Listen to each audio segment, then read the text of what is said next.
Ooh la la. Would you look at that? What's this? Ooh, what's this? Just the long vaunted return of two white guys talking about gaming again. The 4,500th time. Never happens on the internet. We're the first. Hey, it's the Fleep cast, whatever. Fuck. It's the Fleep cast, episode 3. Wow, it's been a while, huh? And the last time we did one was pretty far back, and it was only with myself. Hey, I'm your host, Pagigallo. If you're looking for the other people who've appeared on the show before, you won't find them here. Instead, we have just me and one of my other co-hosts today, who hasn't appeared on the first 2 episodes because he didn't have a working computer back then. I'd like to introduce you all to Amicable Snowman. Hello. I'm honored to be Yay, the only guest on the yay. podcast today.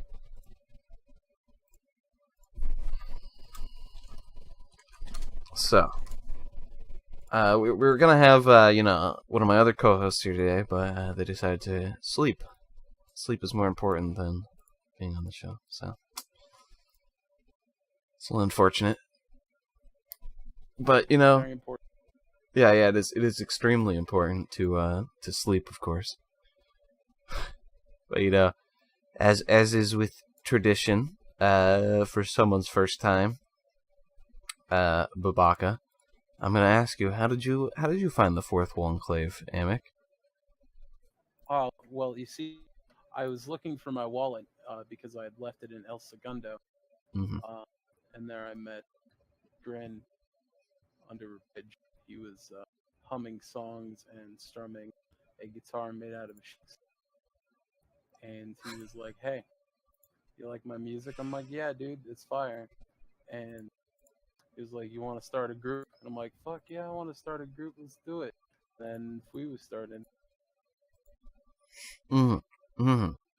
Mm-hmm. Mm-hmm. So, if I'm understanding this correctly, the truth of that story is you were here when Flea all started, huh? I was. You were one of the cornerstones of Flea, the foundation. Back when it was a Lord of the Rings online game. Jesus Well, Christ. I know, right? Oh, man. The memories come flooding back. Yeah, there was actually a time where people played that game. I don't know. I was one of them, but anyway. So we have a bunch of good topics today. We're just gonna take it slow and chill because there's only 2 of us, and there isn't 4 of us like the previous ones. We've been cut down to half. And I can't really complain that much. We don't have some of the more annoying people, like Grin. Green guy. Yeah, that fucking weirdo. Well, anyway. It's a shame that he's not here to defend himself. Yeah. It's a shame, It's a shame he's not here to defend himself, and also he's not here to talk up the praises of, his favorite superhero, of course. Mr. Fantastic from the Fantastic Four. Oh, yeah, he loves that guy. Yeah. Pretty much. He always talks about how cool his stretchy ability is. Oh, yeah. And how he's, like, the most well-rounded and nice individual in the entire Yeah, oh, yeah. He loves talking about how, just like, he always is very helpful and is never a bad guy. Yeah, I see Grin talking on the phone to his best friend Bobby Kotick all the time about how wonderful Mr. Fantastic is. Oh, Jesus Christ. Anyway, we're gonna start here with some August releases. I'm just gonna kind of go through, see stuff that interests me. If you think that I missed something, Amic, feel free to call me out. All right. But since we haven't done a Fleep podcast for 6 months now, I could go back and do the whole 6 months of releases, but that'd be kind of take a little while. So maybe I'll just go over some of the big ones from the last 6 months. I don't know. Makes sense. I'm trying to think of what happened in the last 6 months. Yakuza 6 released. That was a pretty big one. I didn't play that. Did you play that, Amic? The new God of War released. Did you play that one, Amic? I've actually played a little bit of it. Yeah, I played it. It was pretty good. Probably good. Beating it. I dig what I played, so. Yeah, I beat it as well. It was a decent story. Cannot complain. Far Cry 5 released. Wow. A game I wanted to play, but never ended up picking it up. Yeah, I played it, and it was pretty good. The gunplay is definitely the best part of that game, and it's really good. It's very solid. Nice. Different things like Sea of Thieves, A Way Out, stuff like that. Yada, yada, yada. That's going way far back. Detroit Become Human. Ooh. Did you play that one? I did not. I want to. I watched that one, and man, is it one of David Cage's best so far. It's right up there with Heavy Rain, so. Is that good? Or is that bad? No, it's good in a B movie kind of way, like. Okay. Like it has some really cheesy aspects, but you can tell it's with production value as well. So Good. Some quality. Is there all important David Cage random zombie sex at the end as happened in Fahrenheit? No, but Or one of the 4 titles that game goes by. No, but as is let's not even get started on that. You mean Indigo Prophecy? The Detroit Become Human does have a forced love interest, I'm pretty sure. With the only female main character with one of the male main characters, so. David Cage specialty. Yeah. And they have robot sex by putting their hands together. So I mean, so it's like Avatar but with robots. Yeah. Anyway, Octopath Traveler. Released in July. Did you get your hands on that? No, because I do not own a Switch. Wow, what a loser, dude. I know, right? Haven't you heard? Smash Brothers is coming out soon. You gotta get one. And there's 4,000 characters in it now. Even though he said he was I want to cut down the number of things on the roster. By the way, here's 9 new people. He didn't say he wanted to cut down on things on the roster.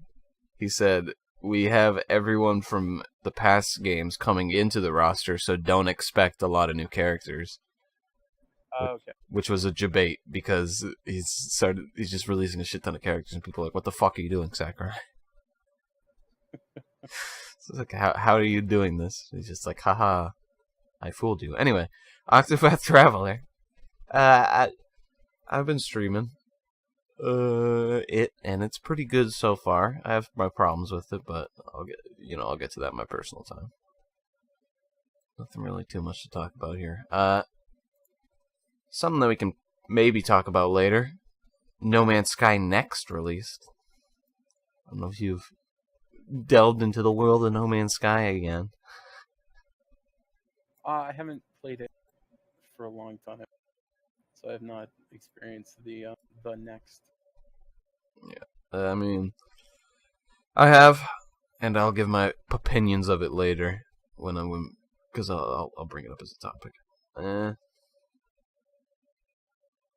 Let's see, and then we get to August. So August, let's talk about some big releases in August. First off, Yakuza 0 released on the PC. You know what Yakuza 0 is?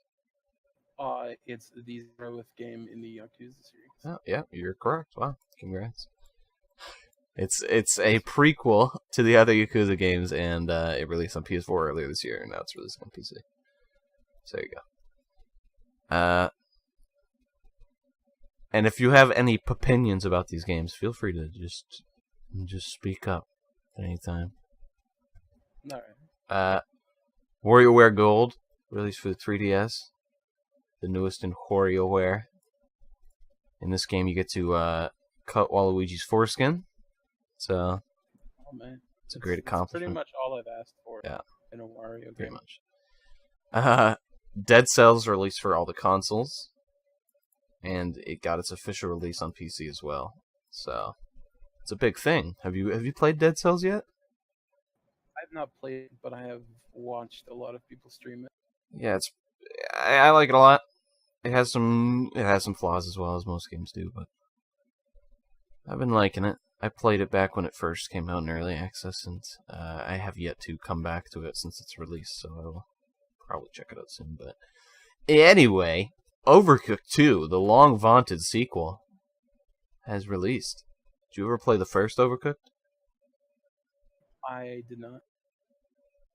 I don't think I've even ever heard of it. You never heard of Overcooked? So it's a multiplayer cooking, like, kitchen simulator. And it's pretty good. Basically, it's into levels where you have to do specific orders, and you have to, like, chop up food and cook it and all this shit. It's pretty interesting. I got to say. You got a good thing. Now something I know you played, Hammock. We're getting on to it. The PC release of Monster Hunter World. I'm not saying you specifically played the PC release. I'm just saying I know you played this game. I have, and I rage quit.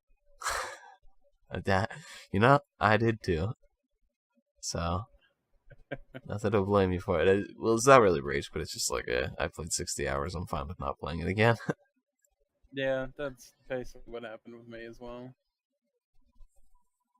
But, hey, it's a fun game, and it finally released on PC. Just the wind is out of my sails at this moment, so I'm pretty much like done with Monster Hunter in general. If I never play a Monster Hunter game in my life again, I might be fine. So yeah, same here. So anyway, moving on. Okami HD released for the Switch. What the freakers? I didn't even know this happened. There's no Okami HD. Well, I didn't know. I've been slacking. Oh, you know what? I do remember a trailer from like a Nintendo Direct a few months back. Oh, okay. But yeah, I completely forgot this was coming out. Came out earlier this month, huh? Oh. Moving on. Madden NFL 2019 got released earlier this month, and we will talk about that. Not the game, but stuff revolving around that later. Sure nothing has happened of note. Nothing of note has happened surrounding Madden NFL 19, no. Of course. Next, something decidedly less controversial, but controversial all the same. We Happy Few got its official release out of early access, I believe. And that's terrible. Yeah, that's the controversial thing, is apparently it's fucking awful. So, they wanted to. Apparently, the devs were talking, and they said they wanted to create something like BioShock. Well, they when they started creating it, it started feeling like BioShock or something. And then I don't even know. They basically ended up creating another survival game. So. Figures. The Walking Dead, the final season, episode 1. Oh man. Everyone's so excited for this back in 2012. Yeah, seriously. I think, unfortunately, what the fuck's this company's name? The people who made the Walking Dead game? Telltale? Telltale, yeah. I think, unfortunately, Telltale lost a lot of people when they started making all their stories exactly the same. Yeah, that's kind of what made me stop playing Telltale. I think I stopped playing Telltale games after The Wolf Among Us. Yeah. Which I liked it a lot, but I saw, I don't remember what came out after that one, but I was looking at it, I was like, was it like nah. Game of Thrones, maybe? It might have been Game of Thrones. I think it was, actually, because I pre-ordered it, I got the whole bundle thing before it came out, and it came out, and I just never installed it or played it ever. Yeah, no, I played a few games of them in the past. I never played their Walking Dead, but Tales of the Borderlands and Game of Thrones and Wolf Among Us. And I mean, they can still tell good stories, but every time it's going to be them telling the story instead of you making choices in the story. So yeah, it's like I saw kind of sort of related, but also kind of not. I saw I don't remember if he streamed it or if he put it on YouTube, but a while ago there was this guy who wanted to prove a point. So he played through, I think it was Heavy Rain, with the controller on the table, and nothing changed. Mm-hmm.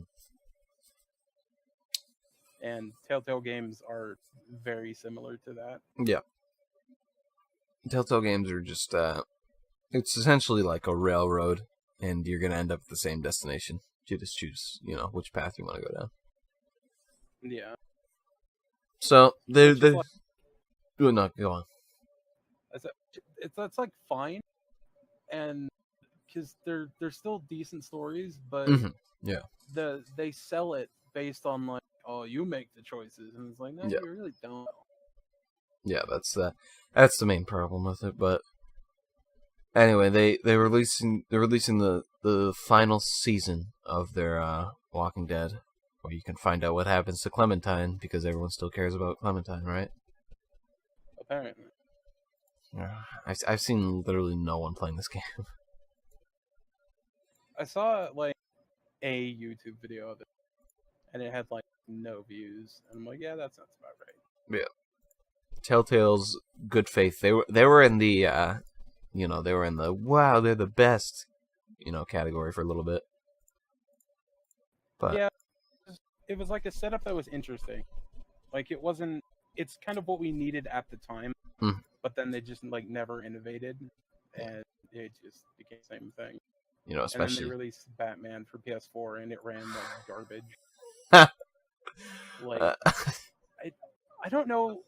Every time I talk to somebody, I talked to Grinner about it, and he said it ran fine. But every time I tried to play it on any PS4, I tried to play it on, it ran at 15 frames and was completely unenjoyable because of it. Yeah, I don't know. What is it with Batman games on the PC? I have no idea. Just in general. It's just they need to stop at some point and just all right, you know what? Batman lives on consoles because PC can't get it right, apparently. I honestly forgot that I was also streaming to YouTube because I have a restream service. Oh, man. Episode 3. I'm apparently super quiet. You are. Yeah. Tell me more. Tell me more. Oh, you know what? He looked like a bitch. That's something that I forgot about because we did the podcast 6 months ago. Is that people end up quiet on my end? Oops. Maybe if we did it more often, I'd remember it. He says, indicating that there's no fault in himself.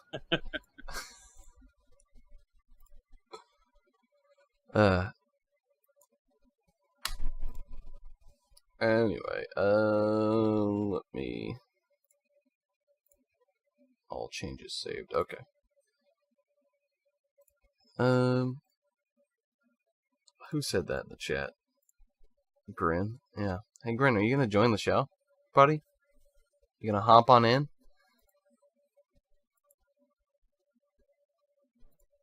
We'll have to try to find a way to squeeze you in. I mean, Yeah. There's already a lot of people here. There's people lining up out the door. It's pretty much by invitation only at this point. Yeah. I mean, you're a little late, but What in you the know. hell is this Pegigapet? And why is it boring its eyes in my soul? Oh man, I haven't talked about the Pegiga Pet since 6 months ago when the last week podcast happened. When everyone else saw it and was like, "What is this?" It's sort of terrifying, but also kind of endearing. 5 out of 6 updates. Okay. Well, you just join in when you're ready, buddy. You know, feel free to go downstairs, get yourself a nice cool drink. You know, take some Call time in your the best bathroom. friend. Yeah. Anyway, moving on. We still got some more games to go through. Specifically for this one, DLC, I guess, or expansion is what it's called because it's an older game and they called it expansions back then, but it's still played in the modern era. World of Warcraft: Battle for Azeroth got released. And man, oh man, do people already hate it. That's kind of a given. Yeah, Like, oh god, I took this expansion that just came out yesterday and I didn't but rush through all of the content to get to the end. Why is there no content for me? it's the World of Warcraft expansion loop. It is. And then in like they'll come back when there's more content and they'll be like, "This is the best thing of all time." Why do people hate this expansion at launch? Oh, I've Anyway. always supported Blizzard. I love Blizzard so much. I have 900 hours in Overwatch. Anyway. I'm rank 2 in Hearthstone. Anyway. Next, Guacamelee 2 came out. I believe that was recent. Didn't know they were making a second. Yeah, they just kind of came out with the second one, and there was not really controversy around it, but there was some fans who were a little angry because it released and it's just like the first one, and there's no new stuff. And that's something that I kind of wanted to bring up, and I guess we can just talk about it now. Does there have to be new stuff for a sequel to be successful, or can it just like ride on the success of its older one and like, you know, solidify itself, solidify the stuff of the first game, and just be better at it? I think there's merit in that. Yeah. Like, as long as you can put out a sequel that is at least as good as the first one, I don't think there necessarily needs to be something like new. Yeah, and I as long think as you don't pull like a Assassin's Creed and how like yeah. 2 was really good, and then they were like, all right, here's Bloodlines or Brotherhood, whichever one was first. It's the same exact thing in the same exact setting, but it was still, you didn't mind it because hey, it's Assassin's Creed 2, it's still fun. And then they did it again, and you're like, all right, no. Yeah, Assassin's Creed is the opposite of that. They release very quickly and with a lot of new features that are nothing. Yeah. But I have to say, a lot of people are praising this game. You know, saying it's like a good game. It's just as good as the first one, so that's what I've heard. But like I said, a lot of people are also saying, why is there nothing new in the game? So I just thought I'd talk about that quick. How do sequels necessarily have to have something new every time? I think that's a no. I would agree. It's a big no from me. Anyway, moving on. Shenmue 2 and 3 got released on modern consoles. Because, oh boy. Good. One of those games where it seems like there's very middle ground there. Either people love those games or they absolutely hate them.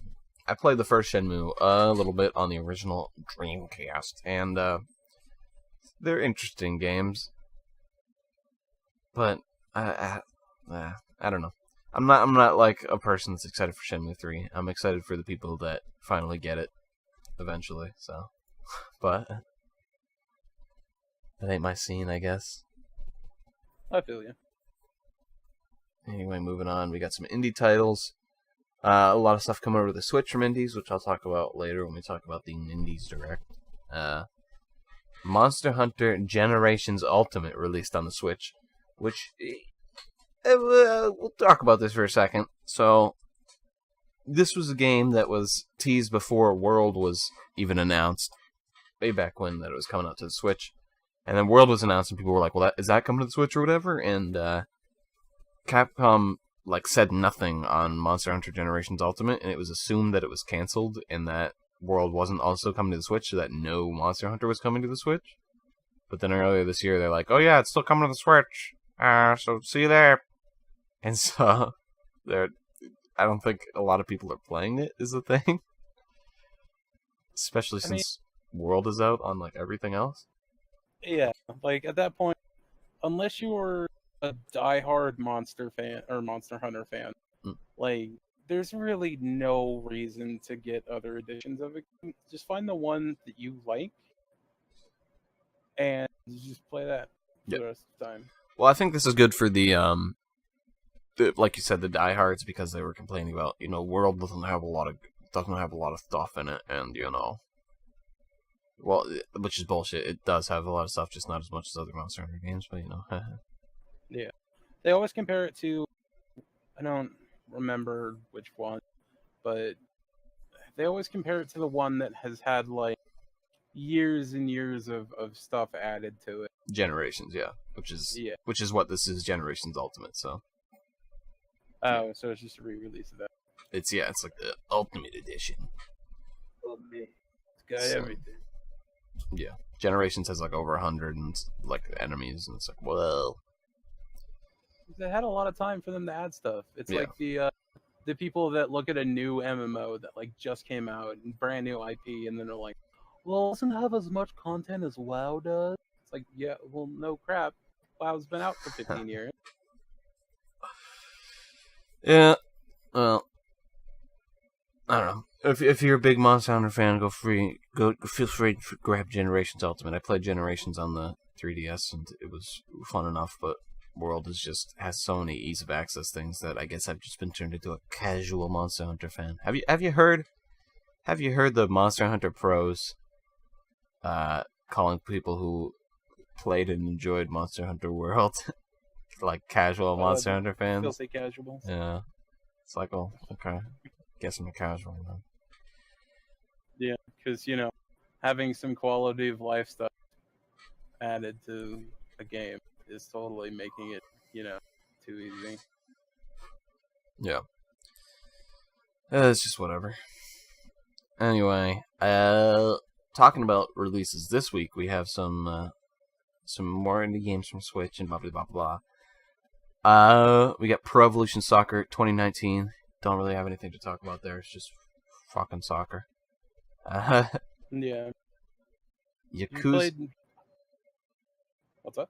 Yeah, no. Feel free. If you played one soccer game, you've played them all. Yeah, pretty much. Yakuza Kiwami 2 came out, which is on the PS4 yesterday, I believe, which is a re-release of Yakuza 2. So, nice. If you want to play those it's not Yakuza just games. Wow! Holy crap! Hi. Sorry, my internet is really shitty. I'm red right now, so sorry. It's fine. But it's not just a remake. Oh, go on. I don't know if you guys tell us all about it. No, tell us all about it. They have stop it. Stop it. Okay, fine. Get off the show. Jeez, okay. Bye. No, fuck. He actually left. What the fuck? I just put his name on screen. Get back in here, Grin. Hey. What the hell? My internet is red right now. Oh my lord. Excuses.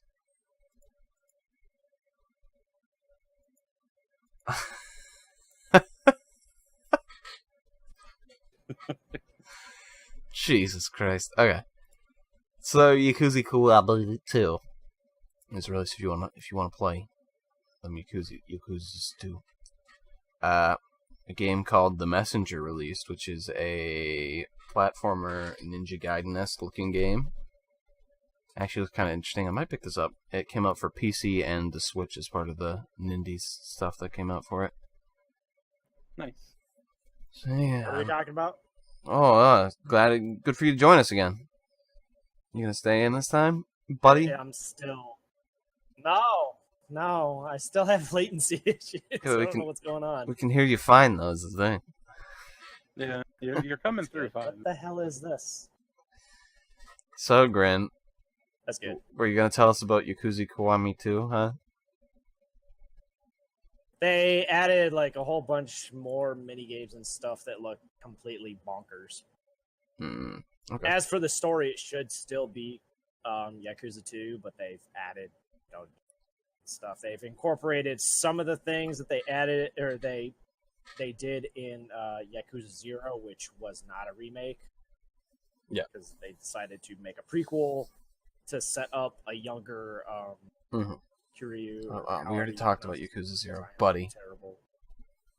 It's a fantastic game for anybody who's listening. Yes, it's a fantastic game. Yes. Podcast officially sponsored by Yakuza 0. Go ahead and go buy it now. Yes. Officially sponsored by Sega. But I was gonna say, so you mean Sega does remakes right? They actually remake their game, is what you're saying? It seems to be the case, but I never played the originals, so You're right. So some of the stuff in a remake might be different. But that's the point of a remake, I guess. Yeah.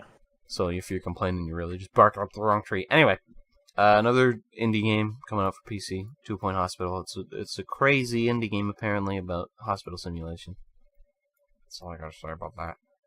And that's coming out. I actually just heard about that today.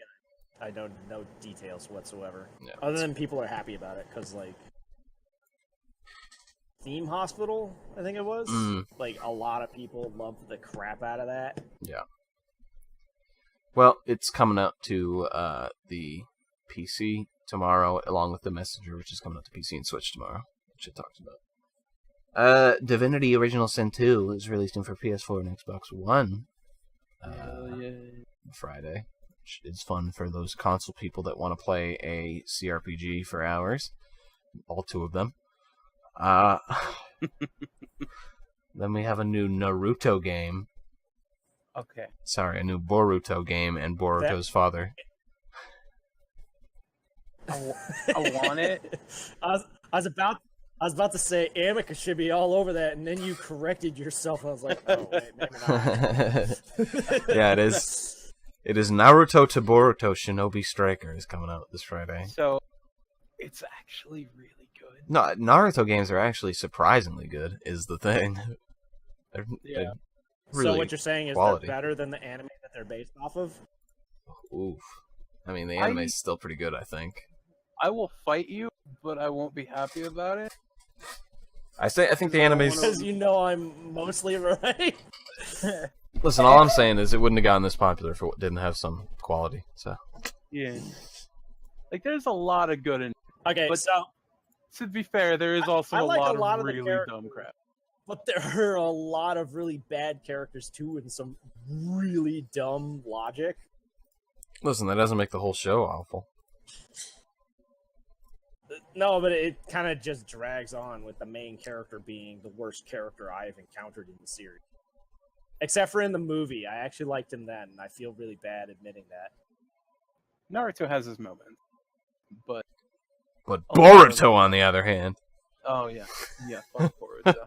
I know absolutely nothing about Boruto because I just refuse to go first off, he's a Mexican dish prepared inside a soft shell taco. Wasteland 2 is releasing for the Switch as part of the Nindies, and it says August TV. It doesn't have a specific date here, so I don't know. Moving on. Destiny 2 is getting its Forsaken DLC on September the 4th. What do you... As of right now, Rigo actually mentioned it. Destiny 2 is free on PS Plus, but all the DLCs are half off. Yeah, so Destiny likes to do that kind of thing. I guess. Destiny did the humble bundle thing where they gave you Destiny 2 for free as well in like the not for free in the monthly, but it didn't have any of the DLCs, so you had to buy those separately. I was like, nice, yeah, okay. I see what you're doing here. Honestly, I think that's fair now. It's fair. I think it's fair, but still, it's kind of like it's a nice incentive, I think. Yeah, like get your beak wet. Exactly. It's the same stuff with what was it? Civilization 6, where they released Civilization 6, and they were like, ooh, but 20% off. You can also buy the Gods or whatever the fuck it is DLC that came out. I was like, oh. Yeah. It's weird. Anyway, something I'm excited for coming out September 4th. Dragon Quest XI: Echoes of an Elusive Age. Yes. Finally coming over to the Americas. I need it in my life. Yep. It's finally gonna be here. Over a year over its release in Japan. It's finally getting localized. But hey, at least we get full voice acting, unlike Japan. Yeah, I played. I imported a DS. That is a specific DS from that got released in Japan. For Dragon Quest XI, and it's a Dragon Quest themed 3DS, and it came with Dragon Quest game. The reason why I got it is because it can capture, because it came with the capture card. So, blah blah blah. Nice. Yeah, I was about to say, is that the one you were streaming from? Yeah, and it came with Dragon Quest XI, so I played a bit of it, and it's kind of weird. Some of the beginning cutscenes, seeing the guys it's like really well animated cutscenes, but no one's talking. It's just subtitles at the bottom, and I'm like, man, I'm glad we're getting. I'm really glad we're getting some voice acting. I know that there's something to be said for like reading video games, and like I know that taught me to read at an early age. Yeah. But it's gotten to the time and the point where like it's starting to become almost unacceptable for there to not be voice acting in a game. I mean, welcome to Dragon Quest, the series that likes to stick to its roots. Yeah. Oh, by the way, we're not releasing an orchestral track for Dragon Quest XI. You're going to have to stay with the old MIDI files. World of Warcraft trained me to not care about what's written in a game, like unless I'm being spoken to. Welcome to MMOs. Like audibly. Yeah, I guess. But I actually like read this stuff in EverQuest because it like told you that you had to go and say something to a particular NPC. In World of Warcraft, you just click buttons. Yeah, that's it. Yeah, World of Warcraft fucking sucks, dude. Anyone who plays it's a loser. Wow, man. I've been riggedy wrecked, boys. Play Unknown's Battlegrounds is listed here on Xbox One for September 4th. I think it's like out of early access on Xbox One, which is just hilarious. They're here to announce the version of the game that doesn't play like shit. No, it will still run like shit. Yeah, I'll believe it when I see it. It'll still run like shit, don't worry. On Xbox One, like everyone's still saying that it gets like, what is it, like 16, 17 frames per second sometimes. Come on, and that's at, like, frame rate isn't important for shooters. What are you talking about? Yeah, what are you talking about? Frame rate is important. If everyone's at the same frame rate, then that's just, it's balanced. Oh, and then there's people who like try to open a door and go inside a building, and then like the game catches up to where they actually are, and they're outside the building next to it, and they get shot. So it's realistic, dude. That happens to me all the time in real life, man. I just walk into my house. That's because it sucks. That's because. It's because I love you. But isn't that what Pikachu said when he was? Isn't that what Pikachu said when he was dying? I have no idea. No, because every time I hear someone say anything that Pikachu has a voice, I just imagine Danny DeVito. I love you. My magnum dong. Can I give you my egg in this trying time? I laid it at the daycare. I think we can all agree, though, that what the Pokemon games need is Kitten Mitten, but for Pokemon. Is Danny DeVito? Only if he's selling Kitten Mitten. All right. So, thank you for taking That's it who we away. Get on this podcast, Dan. Yeah, okay. You pull him in with your clout. We'll be sure to have him on. Anyway, releasing, the final things I'm going to talk about is going to be the stuff releasing on September 7th, which is a couple games. NBA Live 19, we got coming out. You got Yokai Watch Blasters, Red Cat Corp, and White Dog Squad. Oh boy. Oh man, Man, they're releasing those Yokai Watches fast as fuck. they are. Then we got SNK Heroines Tag Team Frenzy. I don't know if you guys seen any footage of this. I've not. Keeps showing up in the Nintendo Directs, and it's basically waifu fight simulator. So Oh man, so it should be pretty popular. yeah, so big titties basically. So that's all you need to know about it. Next, we got Immortal Unchanged, which, according to the information I found on it, is a Souls-like RPG. That being said, it's by a new-ish company, so hold your breath. No man, those always work out though. Yeah. And then, finally releasing on September 7th, the big one, fucking Spider-Man. Swinging around New York. I'm so torn. Why are you so torn? I kind of want to I don't want to do pre-orders, but I'm a big Spider Bro. So here's the thing. Wanna. If you know you're gonna enjoy the game, just fucking pre-order. Yeah, I guess, but Do it so that you can stream it, so that I can see if it's crap or not. I haven't pre-ordered it yet. That being said, I'm probably gonna get it day one and stream it because I'm still excited for it. I love Spider-Man and the games are good, so I don't expect this one. Everything I've seen out of that game looks freaking amazing. Well, let's not go too far, buddy. It does look really good. It does look pretty good. You know, the only complaint I have is, of course, it's fucking Batman combat again. But it looks like they're actually sprucing it up so it's more interesting than just, dodge attack. Are you sure it's not like the combat from, what was it? Shattered Dimension? Shattered Dimension just had, worse combat from Spider-Man 2, though, didn't it? It was pretty bad. It was like Spider-Man. It depended on which character you were playing. I didn't particularly like any of the combat except for the Amazing Spider-Man, which was voiced by Neil Patrick Harris, but he never stopped talking, and that was kind of a drawback too. Yeah, Don't get me wrong, I like Neil Patrick Harris, but they should have cued that better to give a little bit more space between him, just banter constantly. Yeah. Which I guess is also a drawback of Spider-Man himself, because in the comics he doesn't shut up. Well, what a coincidence. Anyway, there's some good Spider-Man games There's a reason why I'm a Spider Bro. There's some good Spider-Man games. There's some stinker Spider-Man games. Most notably some of the more recent games, but this game looks to be like it's going to be good.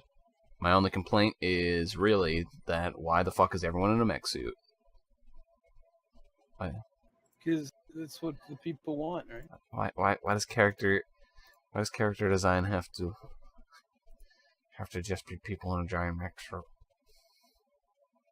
Because it's the best way to be. But there's so much All more. the kids love. So much more interesting stuff to do. Speaking of mech suits, Titanfall 2 is on sale on PSN as well. Wow! Great Sponsored by PSN. Yeah. I mean, most people in FWE have a PS4, so... Yeah, I mean, most people in FWE also have a PC. Get Humble Bundle. But can't play Vidya? Anyway, some other releases for later in the year, since I don't expect us to ever do a FWEEP ever again. It's gonna be Life is Strange 2 is coming out later in September. Oh boy. Can't wait to see more angsty teen action. Actually, the kid's like 9 or 10 or something like that. Can't wait to see some angsty kid action. No, you're thinking of that like spin-off game they were making, I thought. Oh, is it? I can't keep up with all these games. Weren't they making like a spin-off game where the kid thought he was a superhero or something? Yeah, I thought that was the second Yeah. one. Was that? Oh, my bad. I think that's No, the I think second it's one a is spin-off. like a direct sequel. Oh, is it? Yeah. Huh. So some more angsty teen, some more hella nice voice lines. I hate. Later in Would you say September. that you hella hate Amic, I swear, I will go to where you live just to shake my finger at you in disgust. Later in September, FIFA 19 comes out, and you know how much we love them sports games. The only reason to play FIFA is for the weird like physics bugs. Yeah, pretty much. Then early October, Forza Horizon 4 is coming out. A new Fist of the North Star game's coming out. Wow. Oh, that one is voiced by Kiryu, the same voice actor. It's gonna be amazing too. And then Mega Man 11 is coming out October 7th. It should be interesting. I saw that. Return and I to was like, form, hopefully. "What?" Yeah, it should be. We'll see All if it it's good. has to do is be better than Mighty Number 9. Yeah, that's all it has to do. It has to be competent. And then we're like, all right, pack it up. We'll look forward to Mega Man 12. And then there you go. Exactly.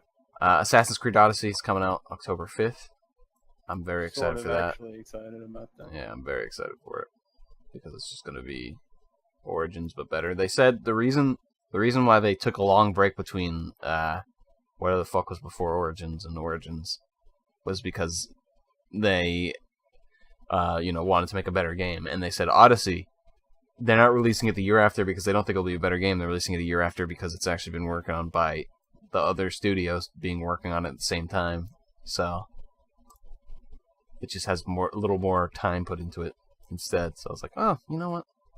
That actually makes me excited instead of like, why are you releasing it the next year? Yeah, I think a lot of people focused on that. Yeah. Then Super Mario Party, the first game where you can play Mario Party online with friends. Not the boards though, just the mini games. Yeah, it's like, why bother at that? Why? Who fucking knows? You know, everybody's Maybe it's favorite because- thing to do. You fucking yell at your friend online. I could do that without paying $60. Thank you, Nintendo. They're basically, I think they're still kind of not sure what to do with the Mario Party series after the failure of 10. Mm-hmm. I know what they could But do. They could just release something that's like exactly the same as Mario Party like 2 or something. I don't know. Just a suggestion. Yeah, basically. Like, why not just basically do that, but instead of having it be couch whatever, or the online just mini games, you could just have people play online. Like, why can't you do that? What are you talking about? Dude, it's crazy. What a crazy idea. Anyway. But this is the same company that thought that, like, putting an app on your phone to talk to your friends in game was the best way to go about requiring a voice chat. Even though, like, I think it was like something around Splatoon 2 came out and they were like, yeah, let's put this app out. I'm like, why? Each match is like 2 to 3 minutes. Anyway, at the end of October, we're have some big releases coming out, like Just Dance 2019. Oh my god, the game of the year. My Hero Academia is getting a game at the end of October as well, which is, I think it's like a fighting game that looks similar to the Naruto fighting games from what I've seen. So it should be interesting to look closer into it. Then we're getting Battlefield 5.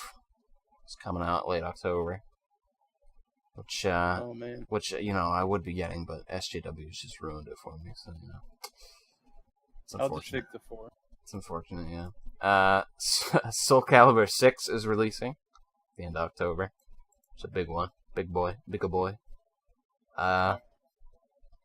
and Red Dead Redemption 2 releasing at the end of October, which I know got a lot of people excited. I don't know if I'm excited or not, to be honest. Personally, I'm not, but that's just because I'm not a big Rockstar boy anymore, or really at Same all. here. So, I like cowboys. I really enjoyed Red Dead Redemption, but I'm satisfied with it. Like it had a really great ending, and I don't feel the need to go back into that world. I feel they've already told the best possible story they could with it. Well, don't worry. You'll be able to play Red Dead Redemption 2 online with your friends, buy some horse cards, and they'll be releasing single-player DLC, that is, until they realize how lucrative, again, multiplayer just is, and they'll just not releasing a single-player DLC. And then they'll just keep re-releasing the game like 7 times, adding like one new feature to it. Like, oh my god, first-person perspective, here, let's re-release it Buy again. our shark cards, by the way. Oh. Let's do it. Moving over to November. Here we are. Moving over to November. Hitman 2 is coming out. Oh boy. I'm excited for that one. Especially since it's going to be just the full game coming out at once instead of in parts like it did before. I've talked about how I don't think in parts was necessarily bad before, but I still like that the full game is just coming out at once. I agree. I think the decision to release the first one in parts was justifiable, considering the last Hitman game before it was bad, and the movies were like not great, and so it's kind of safer just to release like one small section and see if people buy it, and then release the rest. But with the success of that, I think the decision to release it all at the same time was the best one. And I'm glad they kind of like rebooted the series almost, because now they can just focus on this new whatever the heck they're doing and focus on the amazing gameplay that was in the first Hitman 2016. So I'm excited to see what they've done for Hitman 2. Next, we got Spyro Reignited Trilogy coming out. Oh boy. Those games. And people are complaining about the fact that only the first game is on the disc. Sorry to tell you this, but I don't know if all 3 games would have fit on the disc. I don't know. But, I mean, at the same time, it's like every other fucking game, like, you have to download anyway onto your console. So, it's not that big of a deal. Yeah, you would have had to download shit for it anyways. So it's not like it's... Oh no, I have to download stuff. I had to delete I had to delete The Witcher 3 off of my PS4 because it takes up 90 gigs and I haven't played it since I beat it. So, oh no. Fallout 76 is also releasing the late November. Yay. Hooray. The crowd goes mild. I kind of want it, but I don't know. The crowd goes mild, so. I think it could be cool, Emphasis but I also be. know exactly how games that are like that end up turning out. And no matter what Todd Howard says when he's on cocaine is gonna make me forget that most games like that end up really boring because nobody plays after like a month. Mm. Except for griefers. Well, moving on. Pokemon, Let's Go Pikachu, Let's Go Eevee. Did I yell into the microphone earlier? I mean, probably. No. Okay, good. I can't tell when I'm muted or not anymore. My birds are fighting. Sorry. What, you mean what you're doing right now isn't yelling? Anyway, Pokemon Let's Go Pikachu, Let's Go Eevee, which is a dumbed down almost re-release of the first generation of Pokemon with some Pokemon Go aspects introduced. Yay. Looks interesting. People are complaining about it because they're like, it's not my Pokemon game. I thought we were getting a real Pokemon for Switch. And they're like, next year, you fucks. It's a game, and it has Pokemon in it. Is that not a Pokemon game? Yeah. I don't know, man. Meanwhile, Game Freak's just like, wait till next year, you fucking losers. This is tied you over. Darksiders 3 is coming out late November as well. The long-awaited third sequel for Darksiders. Second sequel, actually. But Yeah. Series that everybody's still interested in. The second one I liked. It was good, but not good enough for me to like actually care about the series. To the point where What are we talking about? Didn't even know Darksiders 3 was coming out until like, a week ago. I can't even get through the first one, so I just don't care. And this is like I was one of the QAs on the first one, so that might be part of the reason why I can't get through it. No, you can't get through it because it's bad. I think you can get through it. It's bad? It just got boring after a while. No, I don't think it's bad. I think it's just kind of too much of the same. Yeah, I agree with that. Anyway, at the end of November comes Valve's newest game, Artifact. Oh boy! Valve is actually making a new game. Oh, you don't know about Artifact? No. Wait, is it like a Valve created game in the way that like Valve actually made it, or did they just find like an indie developer that was working on it? And then Well, hey, this will make us money. We're hiring you. allow me to tell you, Valve is actually making it. But, I mean, are you guys excited? Valve's actually making a new game. It's gonna be like Not a fucking really. card game, isn't it? I'll move on to what it is. It's a Dota card game, so there you go, boys. Yep. Wow. Not. Oh, I remember when they tried to even copyright Dota, like the Dota name, and like Blizzard's like, you can't do that. Yeah. Like, it's kind of amazing that Dota got to where it was in the first place, considering, like, it's based on a fucking Warcraft 3 mod. Mm-hmm. Which kind of was also based off of a StarCraft map.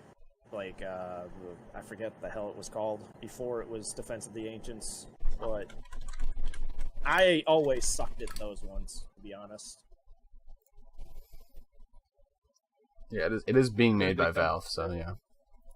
But But yeah, how did you guys not know about Artifact? It's been the meme. It's been a big meme in the gaming industry for a while since they announced it. I don't know.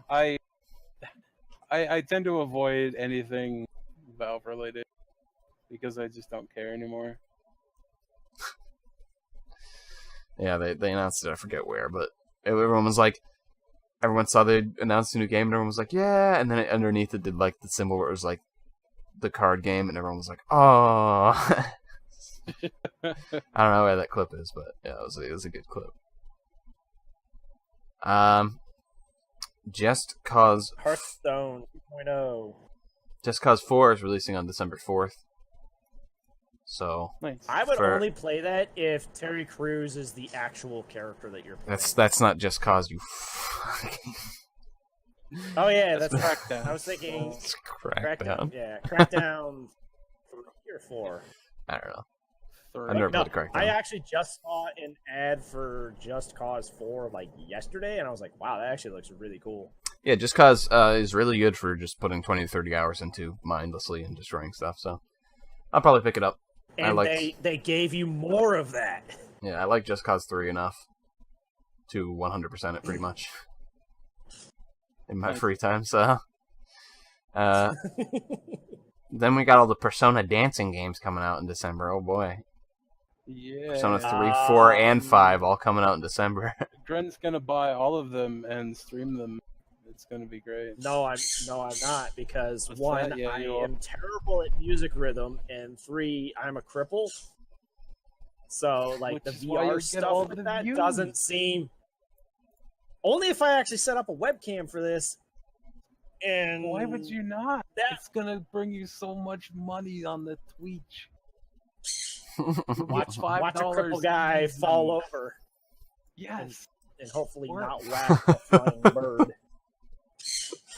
Well, Sorry, the last, screaming in the the background. last, you're not excused. The last thing coming out that's kind of a big thing, other than, of course, you know, The Walking Dead, the final season, episode 4, which we're all excited for, is Super Smash Bros. Ultimate coming out December 7th. So, hey, Oh man.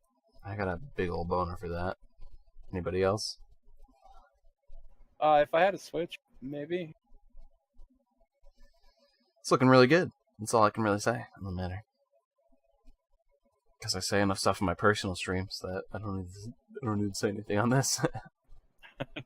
I'm excited to watch the like the tournaments and stuff.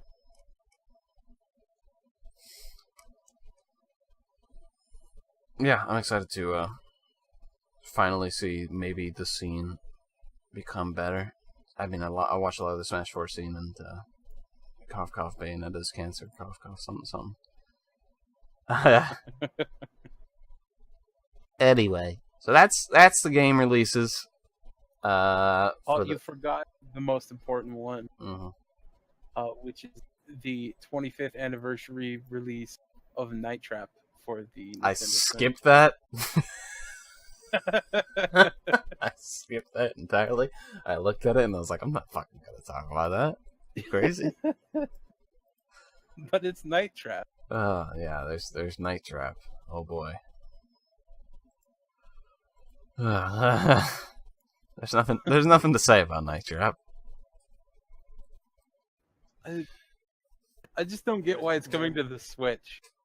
Like, because why not? All the platform. They're a giant fucking meme. Why not? Yeah, fair enough. So that's the games released this year. You know, just a few of them, and releasing later this year, just a few of them. Anything to say, Grinoramic? Any games you've found this year that you've taken an interest to, taken a liking to, and any games that you are looking forward to later this year? Tell me about it. Mostly just excited for the release of Dragon Quest. Spider-Man should be interesting. It's just the basic stuff. Like SMT5. When's that coming out? That doesn't exist. I have no idea, but it's I was about to say. Remember when we were talking about games that are releasing this year? And Strange Journey apparently is only going to be on 3DS. The Redux, not the normal. Yes. But whatever. Well, I'm excited but for. You never played an SMT game, have you? No, I already talked about this with you before. No. Played Persona, which is basically SMT. I mean, kinda, but not really. Yeah, I know. I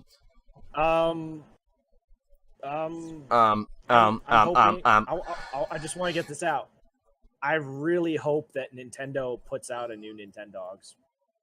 I will play an exact 10 hours of that and then nothing else. You know, I didn't. I'll just put it. I didn't think about that, but they should. They totally should release a Nintendogs for the Switch. That would be sort of amazing. Have like a feature where you can take the Switch out to walk your dog. Oh my god, that's you yoke, but that's something that I could actually see Nintendo. I'm not even yoking, dude. But I'd do it. As long do you have to buy like the cardboard leash? Yeah, we're getting in a labo you have to build right now. You have to build like a fake legs for it so it can walk. You have to build a cardboard dog. I will be mentioning that cardboard stuff later with one of the topics that I picked, by the way. Oh boy.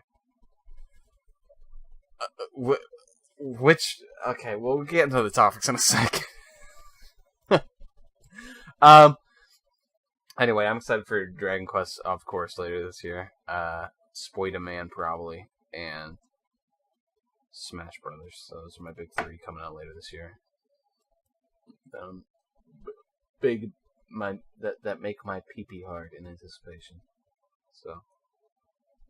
We don't need to talk about that. Why not? Is there a problem? Yeah, Sure, I submitted the topic of Pag's pee-pee. So let's I don't know, where do you want to start? want to start with one of your topics, Samek, or do you want to start with one of my, 6 topics? Let's start with one of yours real quick because I have to let my dog out. So I will be right back. 1 second. All right. We'll start with, since I was talking about it a bit, let me just search it up real quick to make sure I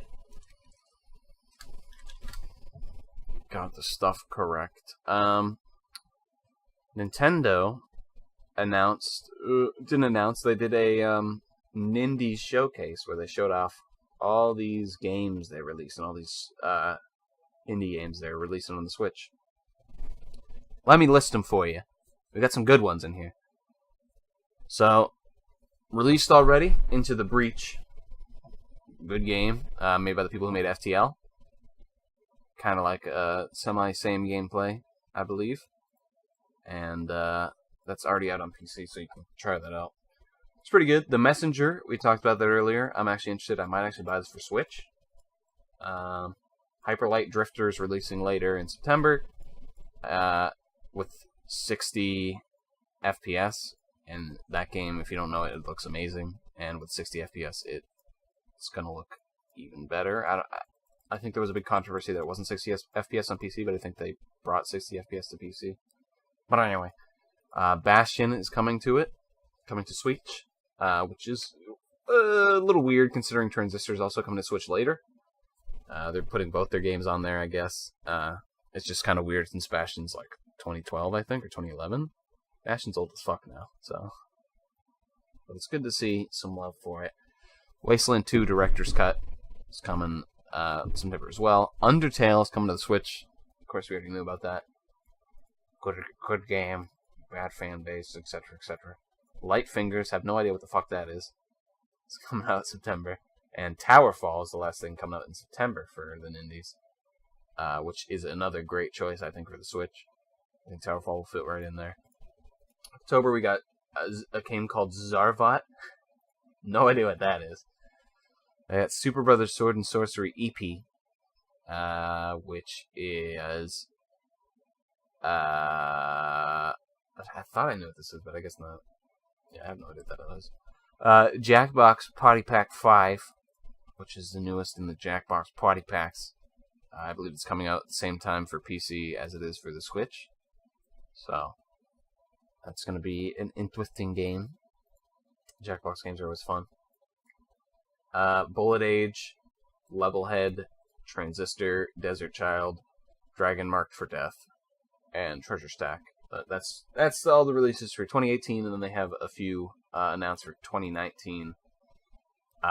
Mineko's Night Market, don't know what that is.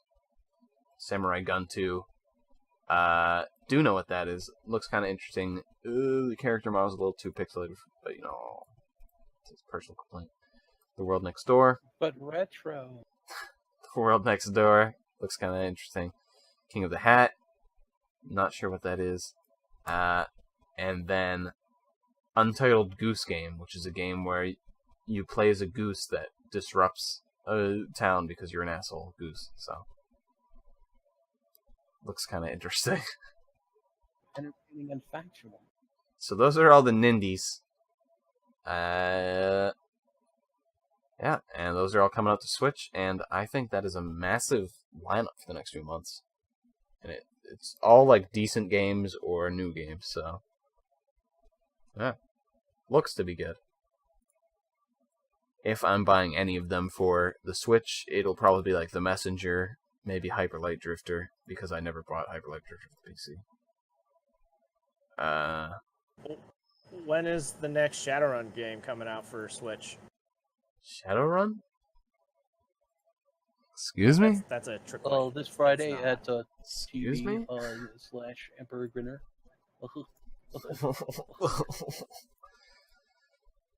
So that's it. I just wanted to talk about the Nindies real quick. They got some good games coming out there. And the reason why I wanted to talk about the Nindies in general is because the Switch is becoming kind of the spot to have your indies on now. At the beginning of this generation, it was mostly PS4, a little bit of the Wii U. We're getting a lot of the indies. but the Wii U obviously dropped off pretty hard. And now that the Switch has come out, you see like a lot of the indies going over to it, which is really surprising. Considering they aren't staying on the PS4 mostly, because the PS4 has a lot of them already. So,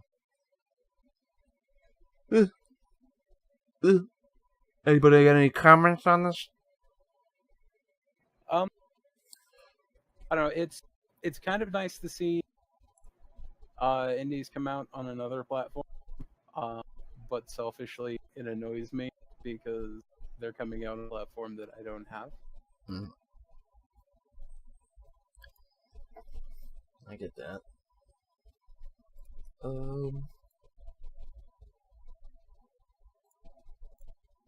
So yeah, that's pretty much all for the indies. Grin, you got anything to say? Alright, okay, Grin's dead. Not really. Alright.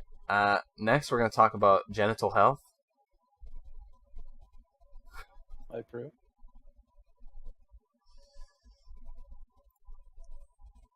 Nobody gonna. Okay, I guess we're not gonna talk about genital health. Jeez. Okay, guys, freaking jeez Louise.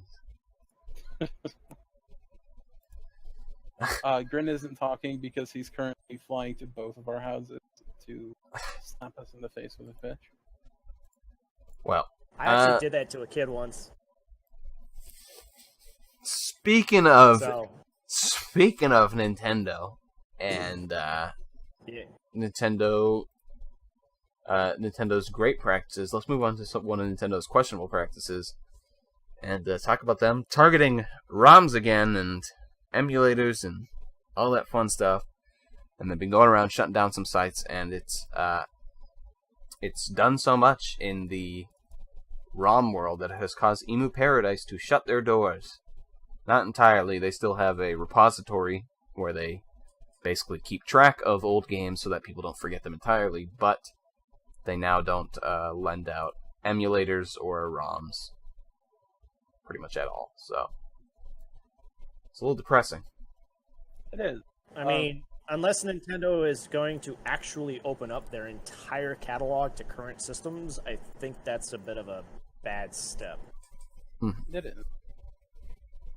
Because, they need all that sick thing from, 25-year-old games. Yeah. And it's just it's so stupid because they don't even have the thing that they had on the Wii U, which was like you can get some older games for like $10, which is still a ridiculous price for some of those older games, but it's like at least you could get them legally. But now it's like, well, if I want it on the Switch, how am I supposed to get it? I can't. So I would just rather get it, off the site that lets me get it. Exactly. Now, if emulators were physical things, or ROMs were physical things, then I could see them going after them. But they're not. And I don't see how downloading ROMs for 25-year-olds games is negatively affecting Nintendo. Yeah, I don't see them making a profit off of Nintendo 64 games that are not, on their digital market. Yeah. And honestly, it's just a little depressing because it feels like a step back for, gaming history, because it's like we're gonna have a harder time, keeping track of some games. Some games have already been lost to time, it feels like. And it's like, well, now it feels like we might unfortunately lose a few more because the way ROMs are being pushed back more and more, and yet we aren't getting these games available for us to purchase. So yeah, and it makes me feel bad for a lot of young gamers now, and for young gamers in the future. I'm not gonna go out and say that the only good games were old Nintendo and Super Nintendo games, but there were a lot of really amazing games there, and a lot of them aren't being sold the only way you could get them was via ROM. So people are going to miss out on that, and that's shitty. Yeah, and I'm so glad I was like born at the time I was, where I get to experience this. Gaming is starting to become massive and this big media and property and all this stuff, but I can still, purchase older games at a reasonable price and still be able to find them most of the time. In the future, that's not going to be the case, mostly. Yeah. We already see some games that are upwards of $200 if you want to just get them at all. So it's like, well. Oh yeah. It's fun. Or Sony released Xenogears on the PS1 Classic. That was a game where if you wanted it, you had to find it on eBay, and it was going for I think I saw it once at $1,200 for a PS1 game. And honestly, I think Sony's actually pretty good with how they do their re-release of the older games on their store. Yeah, I wish that they'd bring the PS1 classics to PS4. Yeah. No, I obviously. It's why we holding that back to PS3, people would buy it again, but fucking Asian companies don't know what's best for the market. That's because they don't know what's best for the American market, because those are two separate beasts to tangle with. Yeah, but you think the Japanese market wouldn't like to play some of the old games either? You think they're yeah, no, we're fine with what we have? I'm not sure what they're doing. They're probably still playing Dragon Quest 11. Back when they were PS3 and 360 first came out, a lot of those games kind of required you to have a HD TV. But in America, trying to play what the hell game was it? Dead Rising 1 on an old CRTV, you could not see what the dude was telling you. So you're basically just running around blind, which was fun in its own right, but you couldn't really progress the game unless you stumbled into where you were supposed to be. Yeah. That's it. A lot of old games are like that. I've had to use a guide time and time again. I went back and played The Link to the Past for the first time because I got the SNES Classic, and there are some moments where I'm like, what the fuck am I supposed to be doing? Despite me playing, most of the Zelda series and playing A Link Between Worlds, I'm still like, what the fuck am I supposed to be doing here? So I still haven't beaten A Link to the Past. And then it's like, you didn't know you were supposed to chop the curtains in the back of the throne room? You fucking idiot. How do you not know that? They've definitely gotten a lot better with conveyance in the newer Zelda games, that's for damn sure. Yeah, but sometimes to an extreme extent, but If you really want to get into bad conveyance, what was it, Castlevania 3 and Adventure of Link? Yeah, characters in the game will either give you something really confusing or outright lie to where you're supposed to go and what you're supposed to do. I think that's Castlevania 2, actually. Yeah. Simon's Quest or whatever. Sorry. Yeah, it was that one. That's the first. That's the first Castlevania that's an actual Metroidvania. And, yeah. It's a lot of people don't like it because it's very confusing. Yeah. There was a fan version of it where they went in and redid all of the dialogue and stuff. Mm-hmm. So the NPCs actually told you information that didn't require obtuse reasoning to figure out, and or when they you play didn't that, tell you it's to go a in the wrong solid place. game. Yeah, but somehow you're supposed to take you need to kneel down in blue light or some shit, and it's what they meant was that you had to go to the first screen and go left and then crouch at this specific place until something happened. That's not what you fucking said at all, man. Well, anyway, I do agree with you. Not to take the wind out of your sails, But anyway, going back to the emulator thing, it's not just Nintendo doing it, of course. It's pretty much every company that made games way back when. Yeah. And it's sad to see it go, like I said, because it does take a bite out of gaming history. It's sad to see Eden Paradise go. So, but we'll still find ways. It'll just be a little harder. It's really the only problem. But speaking of oh no, go on. Like, they've dealt a blow to the ROM community, but it's not done. They'll find a way. There'll be a new site. New sites always come up for like specific stuff. But speaking of multiple different companies and praising some of them and demonizing some of the others, Amic, you put in here. We'll get back to the transition that I just made there a second ago. But Amic, you put in here neo-Nazi lesbian hookers abducted by aliens and forced into weight loss programs. Do you mind telling me why you wrote this fucking filth in my topic section, buddy? Well, because Oh, you cut out. You said because and I feel Yeah, it's you always turned an into a appropriate robot. topic.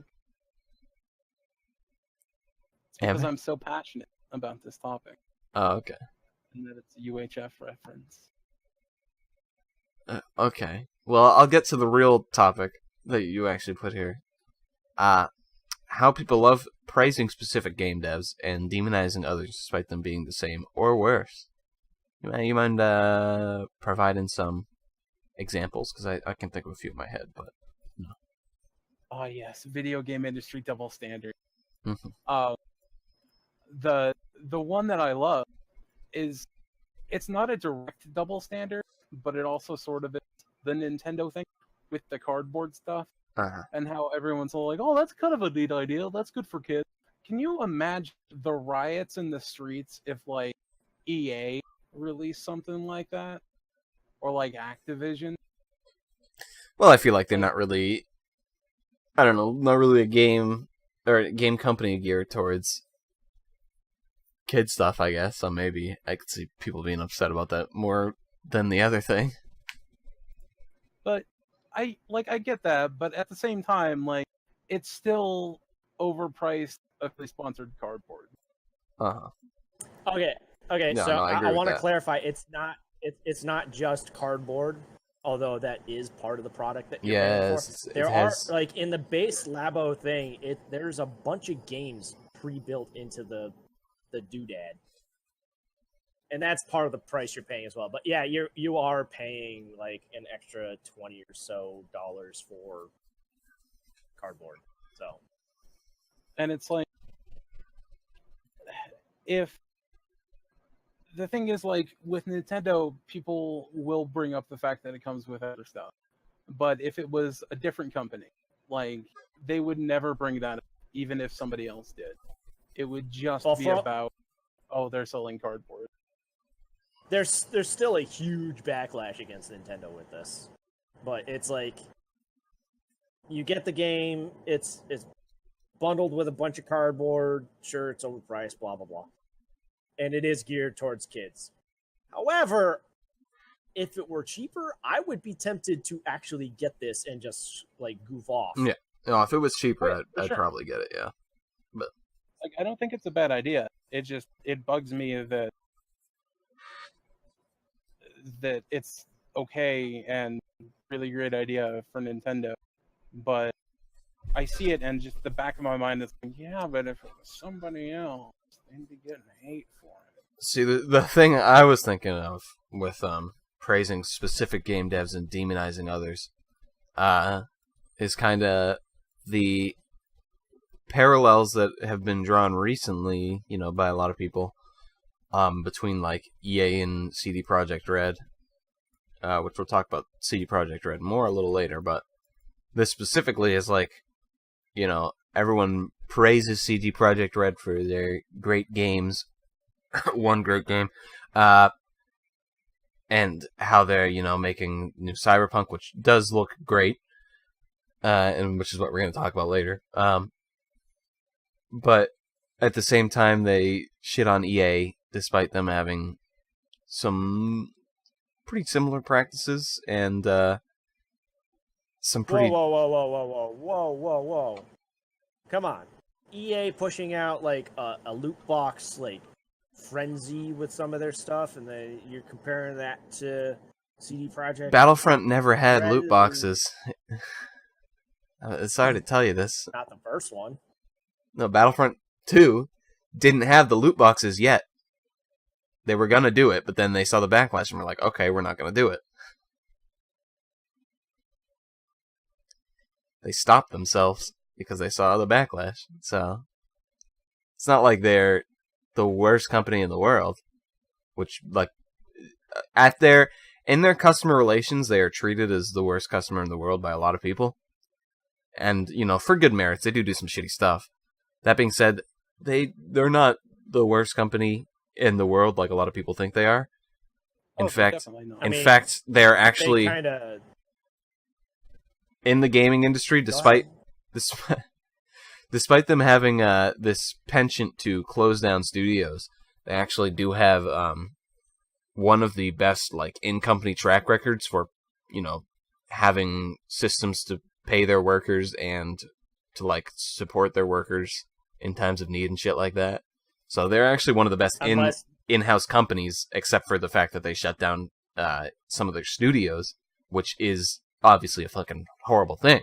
But okay, so they told Maxis to make SimCity online. There was backlash over that, and they blamed Maxis for it, and then shut down Maxis because of it. Mm-hmm. And now they're making exactly what they forced Maxis to do with The Sims, so they just keep releasing millions of DLC content. Yeah. No, I know. I'm not saying EA doesn't have problems. What I am saying, though, is that Sim games never had lots of DLC packs to buy. Well, yeah. What I am trying to do is, start thinning the line between EA and CDPR, because now I'm going to talk about CDPR. So CD Projekt Red they've released 3 games, the Witcher series. The Witcher 1, they might have released something before it, Grin. I don't... they own Good Old Gaming, and I think they are publishing games through that or something, but like technically they own a bunch of properties now because of that too. Okay, well now they do. So, but their own in-house made stuff, it's the Witcher 1 through 3, and then The Witcher 1, 2, 3, and like the spin-offs from The Witcher, like Gwent and some other stuff. And then there was the adventure game, that adventure game that I think I owned, but I never played. When focusing on their main games, the 3 Witcher games, the first one has aged like horrible cheese. It played horribly when it was still new. It's aged awfully, and when it was still new, a lot of people didn't like it to begin with. The Witcher 2 was seen as like an game. Like, it was pretty good. Some situations pretty bad. Some situations. And of course, I really enjoyed the second one. No, I think the second one is like decent. I think the second one's decent, yeah. The third one is where they've been... Second one... Well, no, go on. The second one has a lie in it, because the first chapter is like 10 hours long, and you kind of get the sense that like I remember that, at least that long, and then the second chapter is only 5 hours long, and then like the third chapter you sneeze and it's over. Mm-hmm. And then The Witcher 3 and its DLCs are praised as like this great, like one of the best games of the century. So obviously they've gotten better with each implementation. And I would never take that away from them. I don't think The Witcher 3 is bad. It's one of my favorite games of like 2015, and is one of my favorite games of the century, I guess you could say. I put 160 some odd hours into it, and I'm of course looking forward to Cyberpunk 2077. That being said, let's take a step back here and take a look at CD Projekt Red from the outset, and not just, ooh, they made this great game. So, I'm go on. cautiously optimistic, because I'm cautiously optimistic too. Yeah, that's where I'm at. Ever since the Watch Dogs fiasco, basically anything Ubisoft puts out is suspect now because of that. Mm-hmm. They showed us like oh, this amazing in-game everything, and then what we got was it was still a good game. Like I enjoyed it, but it was definitely way dumbed down than what they told us it was going to be and what they showed us it was going to be. So when they say these are in-game graphics with CD Projekt Red, I'm like, probably, because I haven't been lied to by CD Projekt Red yet, but I still got that. Well, I'm going to tell you something a little bit truthful here. The Witcher 3, when it was first shown off, did have some of that stuff that was shown off that was better than the full release. That being said, did it diminish from the game? No, I don't think so. And it wasn't really a lot of stuff. I forget exactly what it was, but I do remember there was a few things that initially shown from the trailers that were taken away for the real game, and people were like, it doesn't look as good as the trailers, and they were like, yeah, sorry about that. But that didn't diminish the game at all. It still like vaulted itself into like 97 out of 100 territory for a lot of people. So, I mean, I still think it's a great game, but that did happen. They did do the same thing to a lesser extent. It wasn't as noticeable as Watch Dogs, but and this is where I'm wanting to start talking about the CD Projekt Red circle jerk that we see on the internet these days, which is. Can I interject with something real quick? Yeah. It's related, but it's also related to what we were talking about a few minutes ago. Mm-hmm. So The Witcher 3, when it launched, was a buggy mess. Lots of fucking inconvenient in-game bugs. A fair amount of game-breaking bugs. I was a victim of one of them myself. Bugs that required multiple, like, there was that, like, 17 or 18 gig patch. Yeah. And then for the next, like, year, every update they pushed was, like, multiple bug fixes. And you take a look at, like, Assassin's Creed Unity. And yeah, it had a lot of like graphical bugs and a lot of stuff messed up with it. But it was just as buggy as The Witcher 3 when The Witcher 3 came out. And nobody said shit about it. And somehow Witcher 3 won Game of the Year. And it's I actually didn't standard where it's play like, back then, so like to their credit, CD Projekt Red fixed a lot of stuff. Yes. And they listened, and that's great, but that doesn't give them a pass on launching a buggy mess. No, but I mean, somehow does with gamers. That's an unfortunate like overall thing in the gaming industry these days is like day one patches. There is absolutely no real justification for that other than we wanted to push it out, get your money, and then we'll fix it later after everyone gets pissed off because we've already got your money. Well, yeah. Here's it, and that's one of the things I did think they did better was after it released, they started releasing a shit ton of patches for it, because I did play it on release as well for the PS4, and yes, it was buggy at the beginning. That being said, I still put 160 hours and played both the DLCs into it, and thought it was one of the best games, that I've played that year. I'm pretty sure. I think it did win like my best game for that year personally.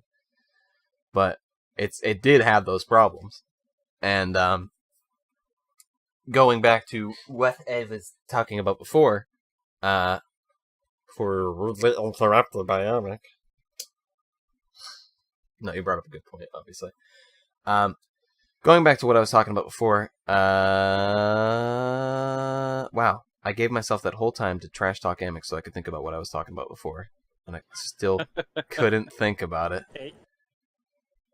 The circle jerk. I was talking about the circle jerk around CDPR.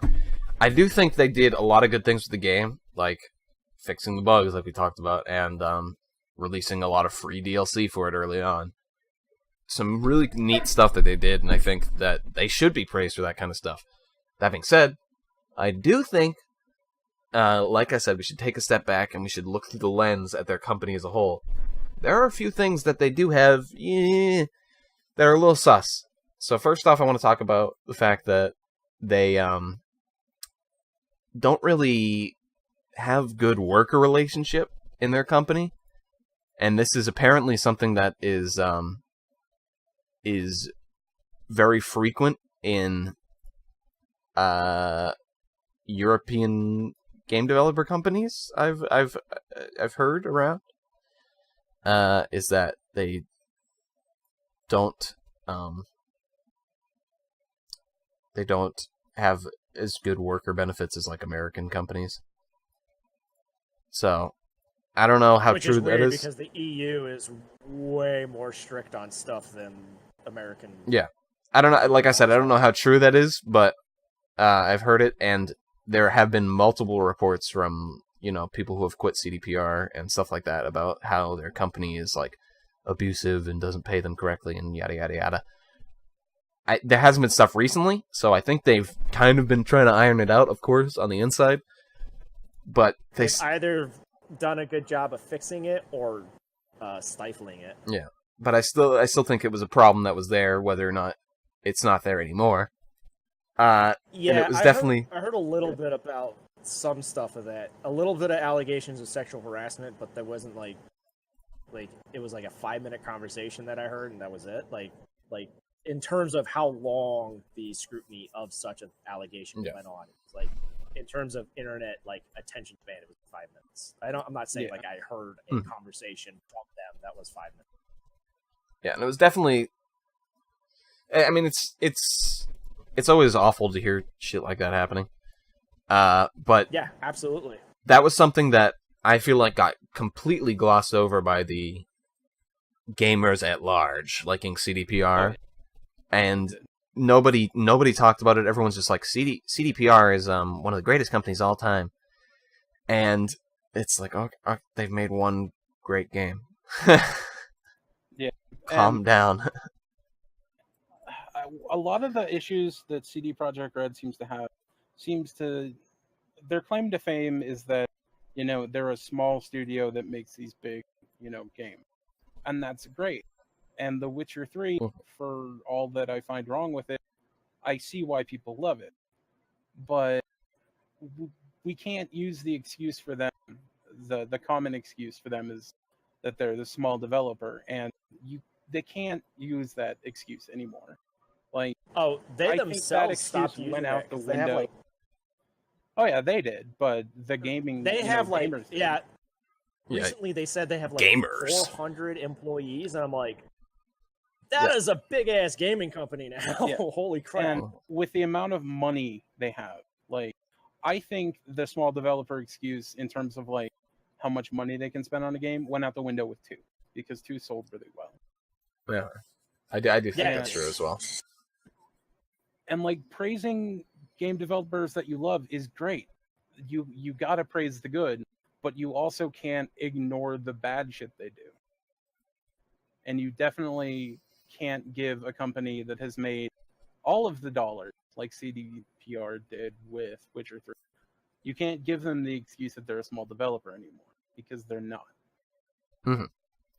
And I mean, they even own GOG now, which is they've always. I mean, they owned it. Yeah, they've always owned it. They started it, but it's starting to become bigger now. So it's like they have this. They're almost becoming a second Valve. We could see them being basically a second Valve in the future, except they actually make games, which would be pretty interesting. And they oftentimes recode older games so they run on modern machines, and that's a huge draw to their platform. And that is fantastic. GOG is wonderful, and I'm never going to take that away from CDPR. But when we're talking about their game development, we have to treat them like the big boys now, because they put on the big boy pants with Witcher 3. Like, I think a lot of they the firmly problems grasp them. Like, a lot of people go into games directly either against it or for it without giving a full in-depth critique.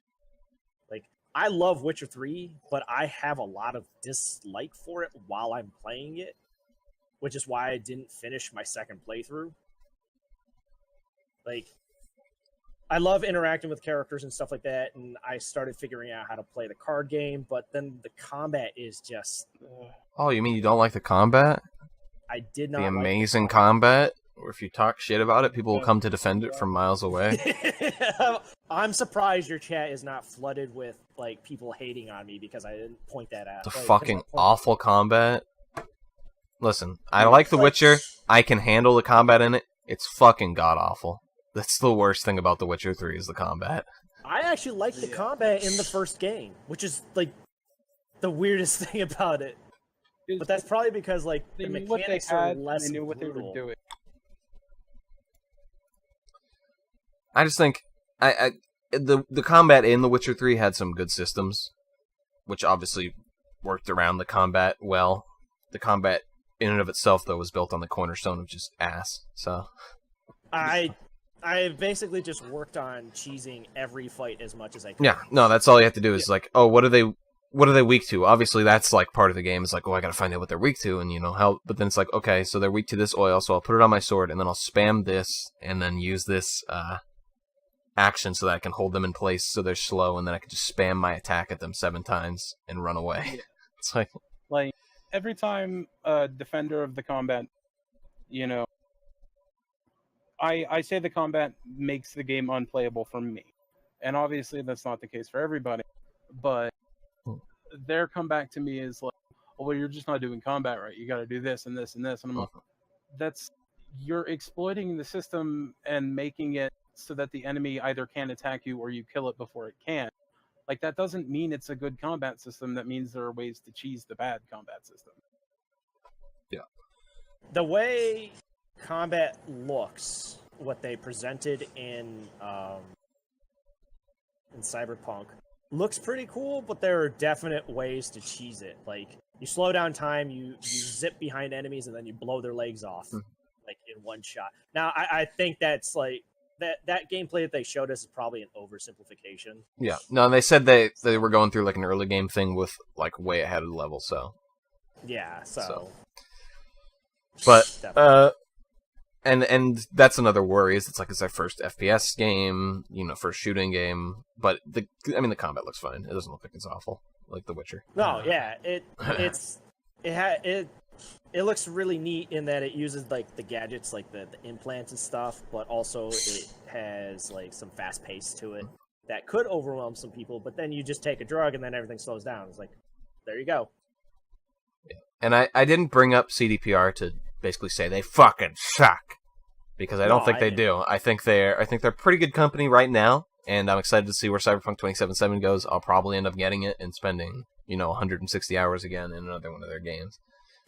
That being said, it angers me to no end when people sit on, the Reddits or the tweeters or whatever and go, I can't pre-order this game, but man, I'm looking at Cyberpunk 2077 and how can I not hit that pre-order button? And I'm like, what? How does this Polish company... Yeah.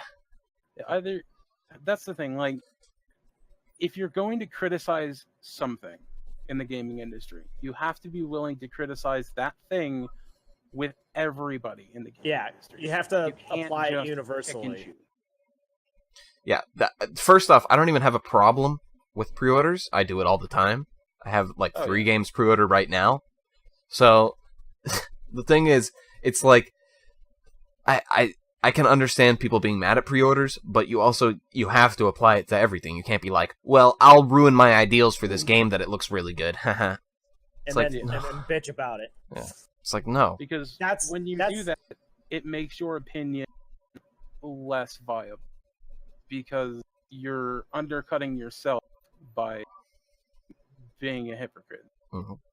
And other things that piss me off about CDPR, not them directly, it's mostly their fan base that I'm pissed off with, is when you say, hey, can I have a recommendation for an RPG game? And they say Witcher 3, and it's like, well, I played that, and they're like, Witcher 3, and it's like, okay, thanks. It's like, I've seen multiple stuff online where people are like, hey, can I have a recommendation for a game that's like this? I've already played this, and The Witcher 3, and they're like, oh, you should play The Witcher 3, and it's like, but I've already played that. It's like, you should play it 7 more times. Or they'll say like, I want to play a story-based shooting game, and something people are like, I know you didn't say a fighting game, but you should play The Witcher 3 because it's really good and has a good story. And it's like, no, that's not what he asked for. Exactly. Go ahead, Emmett. one final like nitpick at like double standards is so people like to piss on the idea of announcing a DLC when the game comes out. You see gamers everywhere give no end of shit to developers like Ubisoft or EA when they announce the DLC right off the bat. Witcher 3 announced the DLC and the season pass when it came out too, but people are like, "Oh, that's cool though." And like, it doesn't matter that the DLC is good. It doesn't matter that there's a lot of content. If you're going to be mad about announcing a DLC and a season pass right at the start, why aren't you criticizing CDPR for that? I kind of want to touch on a broader like aspect of that if I can. It kind of ties in with EA as well, but like, minorly because it's BioWare. Back in Dragon Age Origins, they had the day one DLC, which you got. Yes, I think you got. No, you only get like one of them for free. The other one you didn't get for free if you bought it like day one. Blah blah blah. Anyway, so like there's an NPC that spawns in your camp at the very time you get to the camp, and he gives you a quest, and then when you go to look at it, it says, "Oh, you didn't get this DLC, so you cannot go do this thing." And I'm like, that's kind of like snubbing people like directly. It is, but the DLC you're talking about is the Soldier's Peak thing. Yeah. And the thing is, it's not a practice I agree with, but it's a practice that I sort of understand, especially at the time. It was there to combat loss of revenue via like used games, and it's kind of a shitty practice, but I see the merits of it. But the thing is, like, that DLC came with every copy of the new game, and it didn't go away. It wasn't timed. It comes with the game, and it happened with every other game at the time. Hold on, the one that came with the game was Shale. The companion. So like I'm okay with day one DLC. Like obviously like with Shale, they gave it to you for free for a new copy. That's awesome. But like don't like put it directly in my face like, "Oh, you don't have this." But Dragon Age 2 did a much better job because they gave you a free like teaser of it with the Black Emporium. Yeah. Like, so you don't have to buy the Black Emporium, but you can download a free like little thing where they show you some of the stuff that you can get, but you still get a bunch of stuff, and it was really neato. Like that's the kind of thing that I would be up for, because like you give me like a little bit, and if I like it a lot, I'll buy the whole thing. Yeah, and I know it's kind of sidetracking, but I think that's the merits of DLC versus like expansion pack. And because the problem with old expansion packs, it's like if there was like only one thing about it that you were excited for, you still had to spend like the $40 to get the entire thing. Yeah. But with DLC, you can be like, well, I don't really care about that story, so I don't want to buy that. But I do like this one, so I can buy just this for much cheaper than buying all of it and not playing any of it. Yeah, and to go back to the CD Projekt Red like DLCs, like their add-ons usually add like a bunch more hours of gameplay. Oh yeah, they're full on expansion packs. No, they're full expansions. Yeah. So I mean, there's a little bit of. What was the point we were talking about before I went on? I took this the way I took this, just not because I wanted to trash talk CD Projekt Red, like I said. Oh yeah. It's because I wanted to trash talk mostly just the, gamers in general. Gaming culture. Yeah, who just sit there and are like... Actually, it doesn't even have to be necessarily gamers, but just, like, fandoms. Yeah. Like, because fandoms are very tribalistic. They'll defend their team to the end. It's just I linked a fun little flowchart there for you in podcast. It's accurate. So I would agree with the flowchart. Yeah, it's man, it's just some of the stuff in the modern day. It's like, well, can you just shut the fuck up and enjoy games? Is that possible? Exactly. Like, if You'll you have to- really want to change the industry, then just show it with your wallet. Don't Yeah. if you don't like the Yeah. practices of, don't buy a game. Don't just sit on Twitter and follow, like a hashtag, and then shit talk everybody that's talking about the game because you don't Wait. like the game. Just don't Wait, fucking buy the game. Are you saying we shouldn't be hashtag activists? No. Or if you're going to be a hashtag activist, at least admit that you're kind of an asshole and aren't actually like, that's fine. I mean, if you want to be a dick on Twitter, that's great. I'm kind of a dick on Twitter, but I'm not gonna be a dick on Twitter and be like, I'm saving the world. Yeah, that's definitely a thing that I am strong on, is whether, like, showing what I will or will not spend my money on. And it doesn't always go the way I plan, because I get shit from Amic all the time. Only because, like, I want to play these games. Like, I respect the decision not to buy stuff. I want to play a game, and I'm like, sorry, they're on my blacklist. And you're like, son of a bitch! Like, the fact that you got Diablo 3 for free and you haven't played it, I'm like, I want to play with you. I love that game. I played the fudge out of that game. Are you kidding me? I never saw you online. We need to play. All right. No, I already deleted it. Fully reinstall it. I played it, and then I played it again with Jesus another Christ. character, and I was like, man, there's like, it's like half as much. Like, they did a fantastic job in some areas, but overall, it's just way too, like, I understand the casualization, but then you toss in, like, the different difficulties, and that's really neato. But the amount of actual content is lacking. There is a lack of content, but I think how fun the game is and how enjoyable it is to pick up and play, I think kind of trumps that. If I played with other people, it would definitely be much better of an experience, but, like, I just wanted to get it out of the way, really. I satisfied the buddy who basically forced a copy of it on me, so I was like... Wow. Well, we do have a few more gaming topics to talk about here. So next I'm going to move on to something that just made the news today. I'll link the picture that is appropriate. The Acer Predator Thronos chair got announced and showed off. Had a minute-long trailer. It's like a giant gaming chair that has 3 screens attached to it. So it's basically just a movable desk. Yeah. Yeah. And it so it looks kind of interesting. They haven't revealed a price yet, but it's probably going to be over $1,000. I was about to ask, how much is it? It's at least $1,000. Yeah, they haven't revealed a price yet. Expensive enough for them to film a trailer for it. Yeah, a minute-long trailer where he's playing a racing game. You said this is Asus? This is Acer. Acer. It's part of their Predator line. They make chairs? Is that it? No, they make some other stuff, I'm pretty sure. They make computer equipment, I believe, as well. Yeah. Yeah, I thought they made like components mostly. They make components. I don't know if they still do, but they used to put out like laptops. And Yeah, they have laptops. They have laptops, tablets, a bunch of different stuff, like chairs. Oh, they actually make tablets? things. I think I remember they were one of the first people to start making netbooks. I think. That's going in the Wayback Machine. See if I can find the trailer for this bad boy.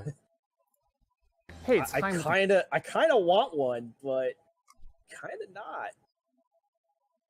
Oh no, they did announce the price. No, never mind. They did not announce the price. They announced the price of the screens that come with it, I believe. Oh, which are $1,300. I was gonna say 13,000. No, 1,300. For that might be the full price of the chair. the full name of it is Acer Predator Thronos. Yeah, It's a throne. This thing is ridiculous. Yeah, it is. So they it's they announced cool. that today, I believe. Oh yeah, it's pretty cool, but at the same time, it's like, guys, it's a chair. Yeah. Yeah, apparently it's at least $1,300.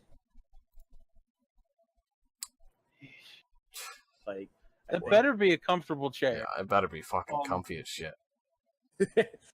Imagine if you have to get it replaced after a year. With that design, I can see some issues with longevity with that. Yeah, like how where's all the weight going on this thing? Yeah, I could find myself getting really angry and just like punching the screen and then it flipping out all over the place.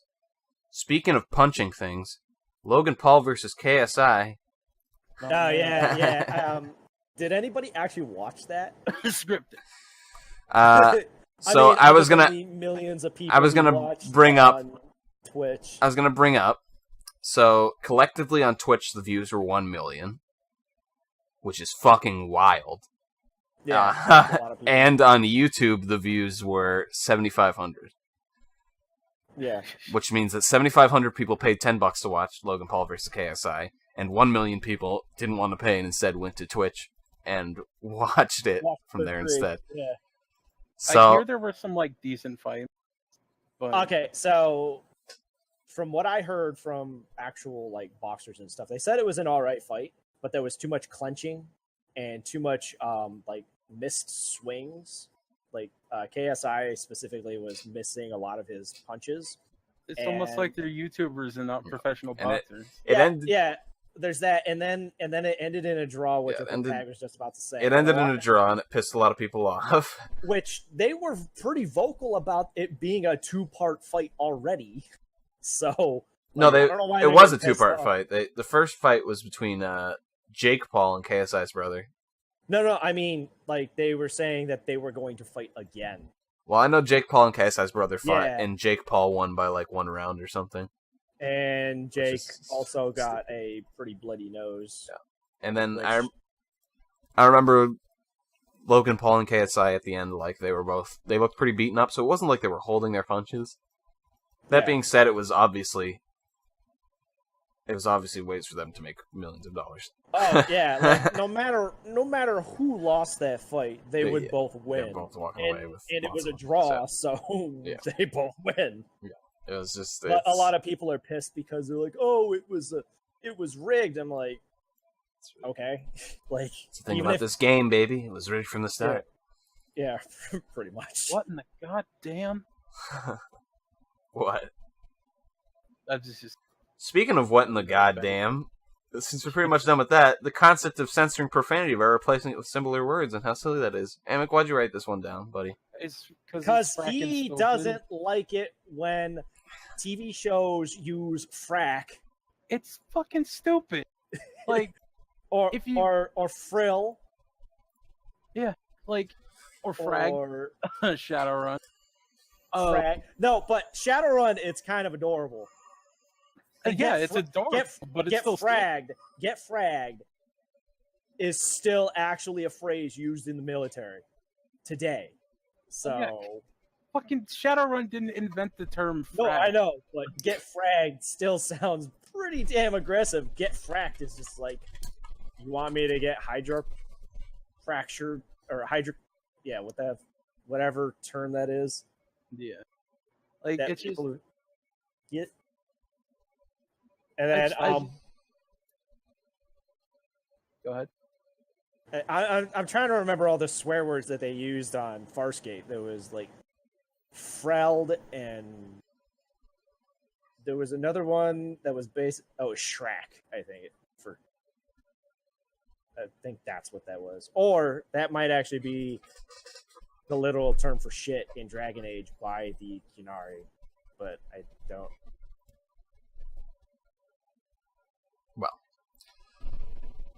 Yeah, but like, as we go off topic more and more, spiraling. No, I actually understand like Amic's point in this specifically is that like, unless you're using like super dumbed down words, like when I blurt out fudge. Well, yeah, but like, or Hank Hill goes, "God dang it." Like, yeah, but like we still know what you're doing, like what you're saying, like changing the word. But like when you take away like the context behind the word, right? So it's like, are you against actual like profanity, or are you against just that specific word? Because it doesn't actually censor anything. Mm-hmm. No, and then how about the people who actively use like various symbols when they try to swear on social media? It's like, if you're gonna do that, why bother at all? Exactly. And like, censoring profanity is stupid in and of itself. But All right, so I kind of like have two thoughts on this. Like, when South Park stopped censoring, it was still as funny, but watching Family Guy on another service where they don't censor it anymore, it kind of loses some of that like mystique about it. well, it does. But the reason like South Park is still funny when it's not bleeped is because That South Park they use has- profanity well. They use profanity as, you know, a fucking, I don't know the word because my brain. Good job, Brain. You did it. Yeah, it wins. But it emphasizes what you're trying to say, and it's a natural part of human speech. Where there is language, there are cuss words, because sometimes it isn't enough to just use an adjective. Sometimes it's, you know, when you're mad, you know, it's a very different thing to be like, oh, well, that's stupid. And, well, that's fucking stupid. Like, there's a reason for profanity. So to censor it is more often than not just a way to try to push your own, you know, moral belief. Well, Because if you look at like what they censor, it's always like fuck or shit. You know, the things that some people find disgusting, but most people just are like, eh.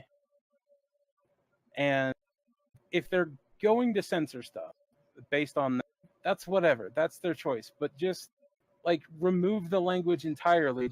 Don't be like, hey, I don't like your swears, but could you maybe, instead of saying fuck, maybe say like fripple?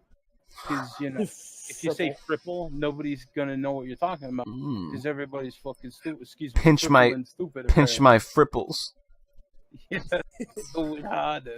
My fripples are the size of milk duds. Well, but yeah, it's just it doesn't do anything, because when somebody says like frack, you know what they're saying. It doesn't actually censor the word. Well, I think it does censor the word in a sense. I haven't spoken up about this yet, but when someone says, you know, the N-word, you know what they mean, but they aren't specifically saying the word, so it's not like you get offended by it specifically because you're like, oh, okay, well, I know what they mean, I know the point they're trying to get across, yet they're not, you know, forcing themselves to say this offensive word, I guess. Yeah, I get that. But then again, that's a context thing. Yeah, that one is more of context, yeah. And like, context is the whole point of language. So when somebody says, you know, when somebody doesn't say the N-word, that's fine, because you know that they know what it is, and like you said, they choose not to say it. But something like fuck, change to frack. Like, you still use it in the same sentence. Yeah, I get that. So, this reminds me of that episode of The Simpsons where they had a swear jar, and it just makes me think of Amick. Like, would he end up like Homer at the end of the episode where he hit his hand and he was like, "Ooh, that hurts," and then he stepped on a nail? I was like, "Ooh, that's not good." And I'm all like, man, I wonder what Amick would be like if we tried to like basically put him through shock therapy so he didn't swear anymore. Oh, it would be just as awful in a different way, because the majority of the time that I swear, unless I'm like obviously trying to, you know, make it feel like I mean it more, it's because it's a filler word for me. It's like or it's me trying to buy myself some time to finish the sentence in my brain or catch up to where I am thinking about it. So it comes out. Oh, really? Because So, I just tend to pretend you're not actually speaking. So you go, God damn it. yeah, basically. But no, it's like when I'm like, and I use like a lot too. Apparently, I'm just noticing that. Um, it's filler. It's me trying to catch up with myself, and it just happens to come out as swear word. Well, I think this rant went on a little too fucking long, but god damn it. We're not long enough. Next I just kind of want to pivot onto you guys know who Red Letter Media is? ATST. ATST. Okay, so they do Mr. Plinkett reviews of the Star Wars series. And just yesterday, I believe, they released one of The Last Jedi.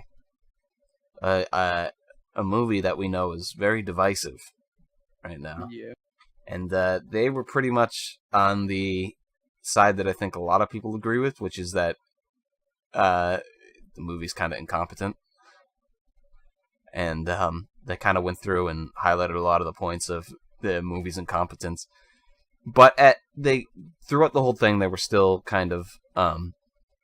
they still said, you can still appreciate the movie, but realize how incompetent and stupid a lot of the plot is of the movie.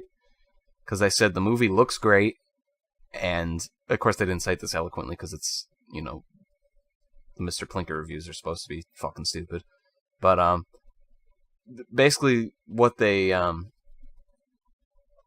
said was you can still appreciate the movie, and the movie looks good, and they applaud it for like trying something different with the Star Wars series. That being said, there's still problems with it, and they think that the fact that it was kind of made to be divisive by Rian Johnson is kind of like, kind of like a scumbag move, but you know. So wait, is he the director or the main writer? Rian Johnson? Yeah, I don't know any of the people. He's who are like a director and writer. He's basically the okay. George Lucas of this movie.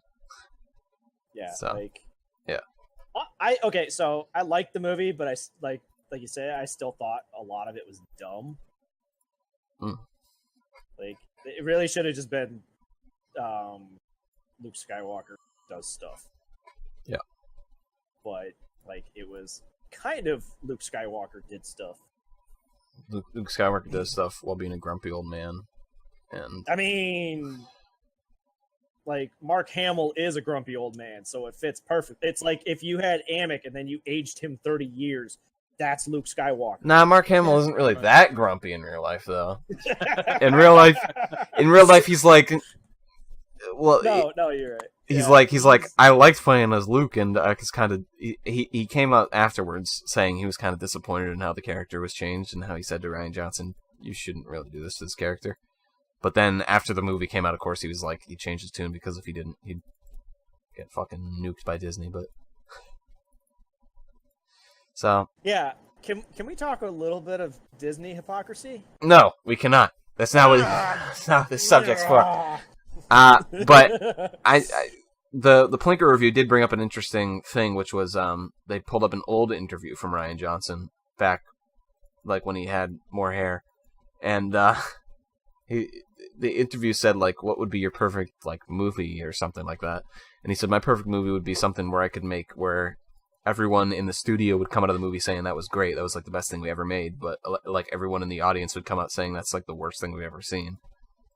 So that's obviously not exactly his words. I'm changing it a little bit, but that to me shows me that he purposely kind of made this movie as like a expectation subverter, kind of to piss people off, and that kind of pisses me off as a Star Wars fan.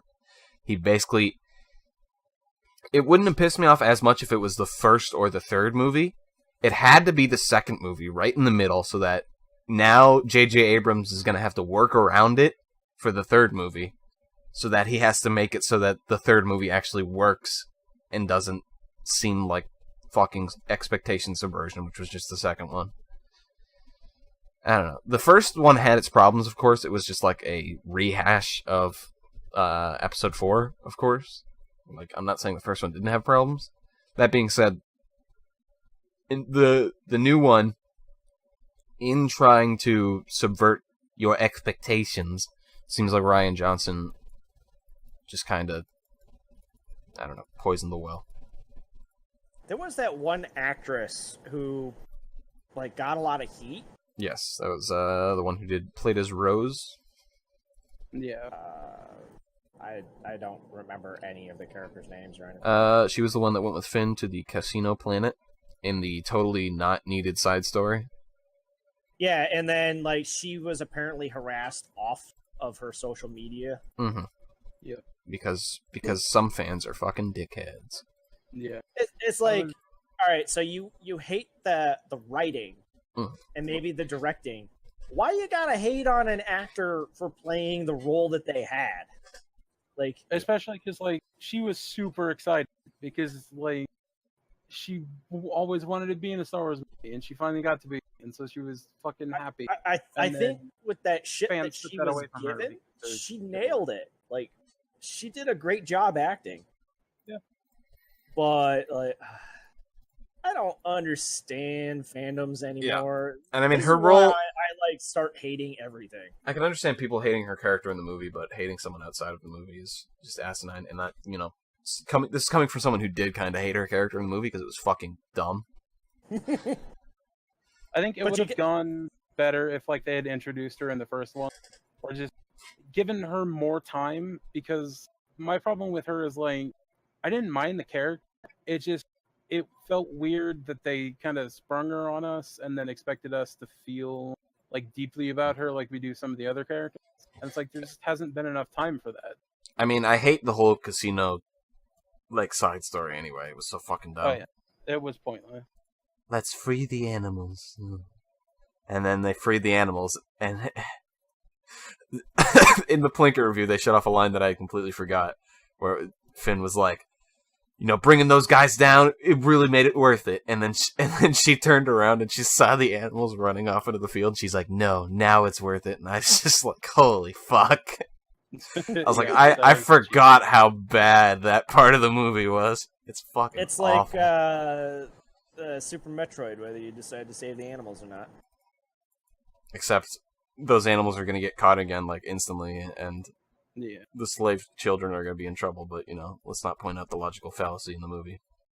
Hey, I do have to say, though, that, like, as weird as The Last Jedi was, I still think that everybody should be in agreement that the very small selection of fans that believe that the prequels were better movies are fucking idiots. No. Yeah. The prequels are not better movies, no. yeah. The only one that an argument can be made for is 3, and that's because 3 actually did some stuff right, but still half of 3 was them sitting in a boring room debating politics, so. Yeah. It's That's like... the one... No, wait. Oh, wait, no, that was the second one where they started off on that planet with the thing, and the only good thing about it was... It's like all the Star Wars movies. You're gonna have to get a little more specific.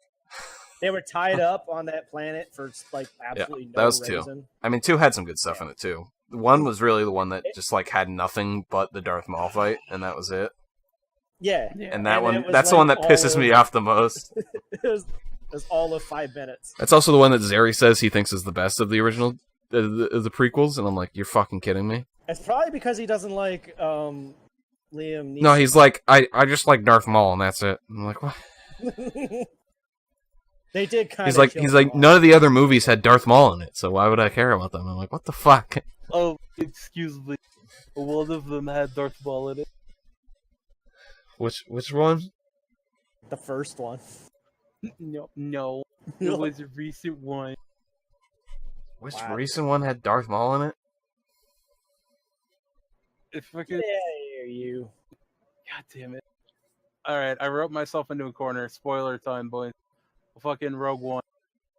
That's No. not that. Or not Rogue One, Solo, sorry. Oh, Solo had it I in it. didn't watch Okay. Solo. I didn't watch Solo either. I was about to say, Rogue One, first off, didn't have him in it. I thought you were going to bring up, like, the animated... I thought you were going to bring up, like, the animated series where he's Spider-Man. And I was like, no. No.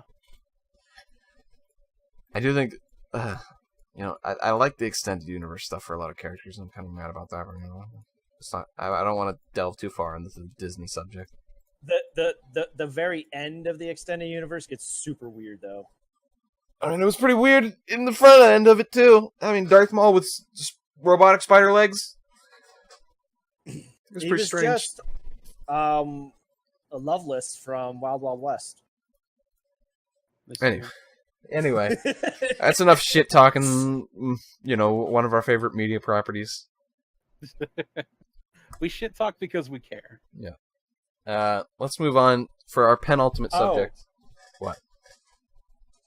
There is, among the rumor mill, that there may actually be a new Knights of the Old Republic.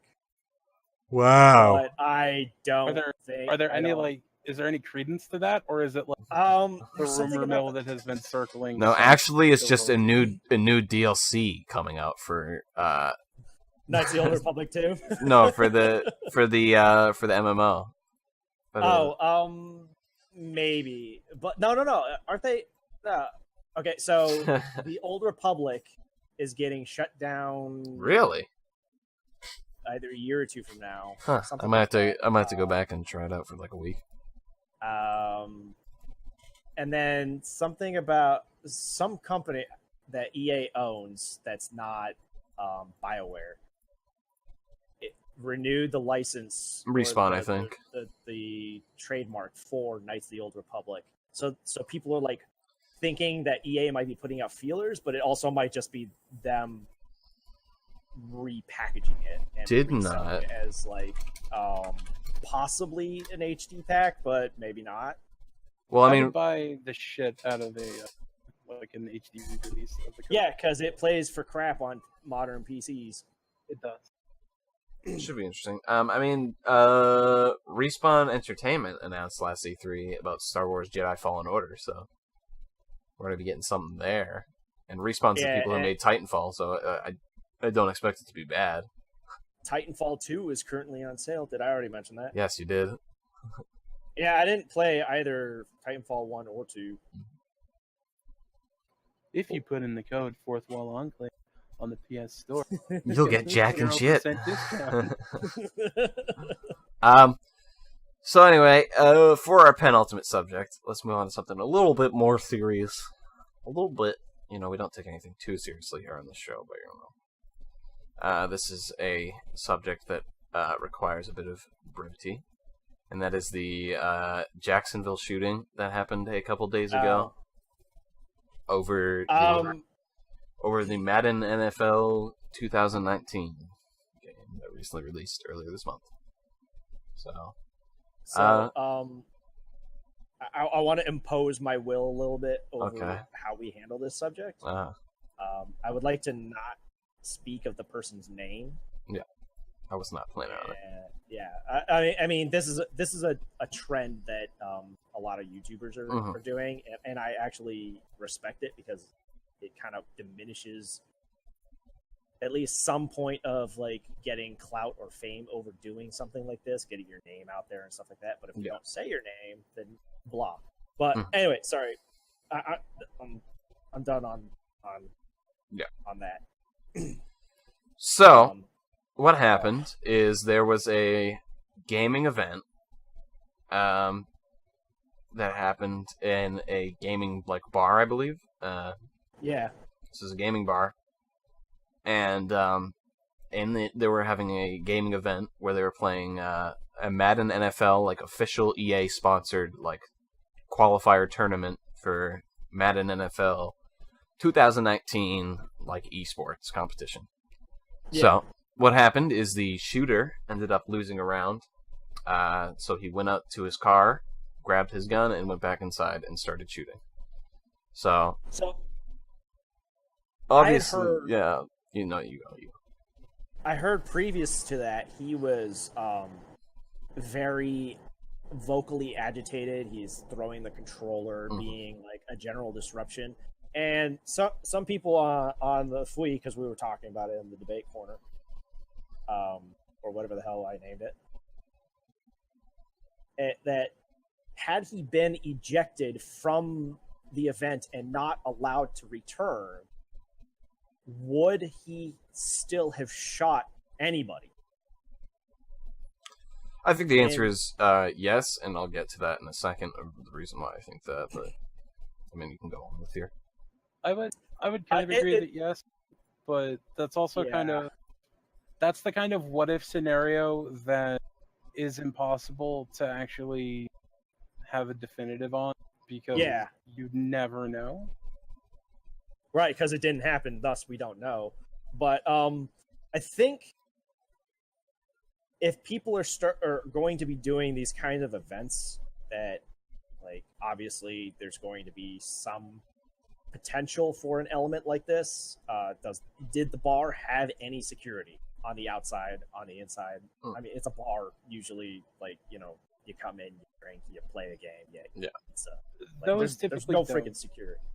But for an event like this, maybe I don't know. Like, Well, yeah. It just seems like I was going to talk about so already we're starting to feel the ripples of like the consequences that this is having, and a lot of people are talking about security, the security aspect. Like Evo, the biggest esports like fighting game convention kind of thing, has already come out saying they're having full security each and every day next year, like with full metal detectors and all that stuff, because they haven't done that in the past. They've actually not done every single day most of the time.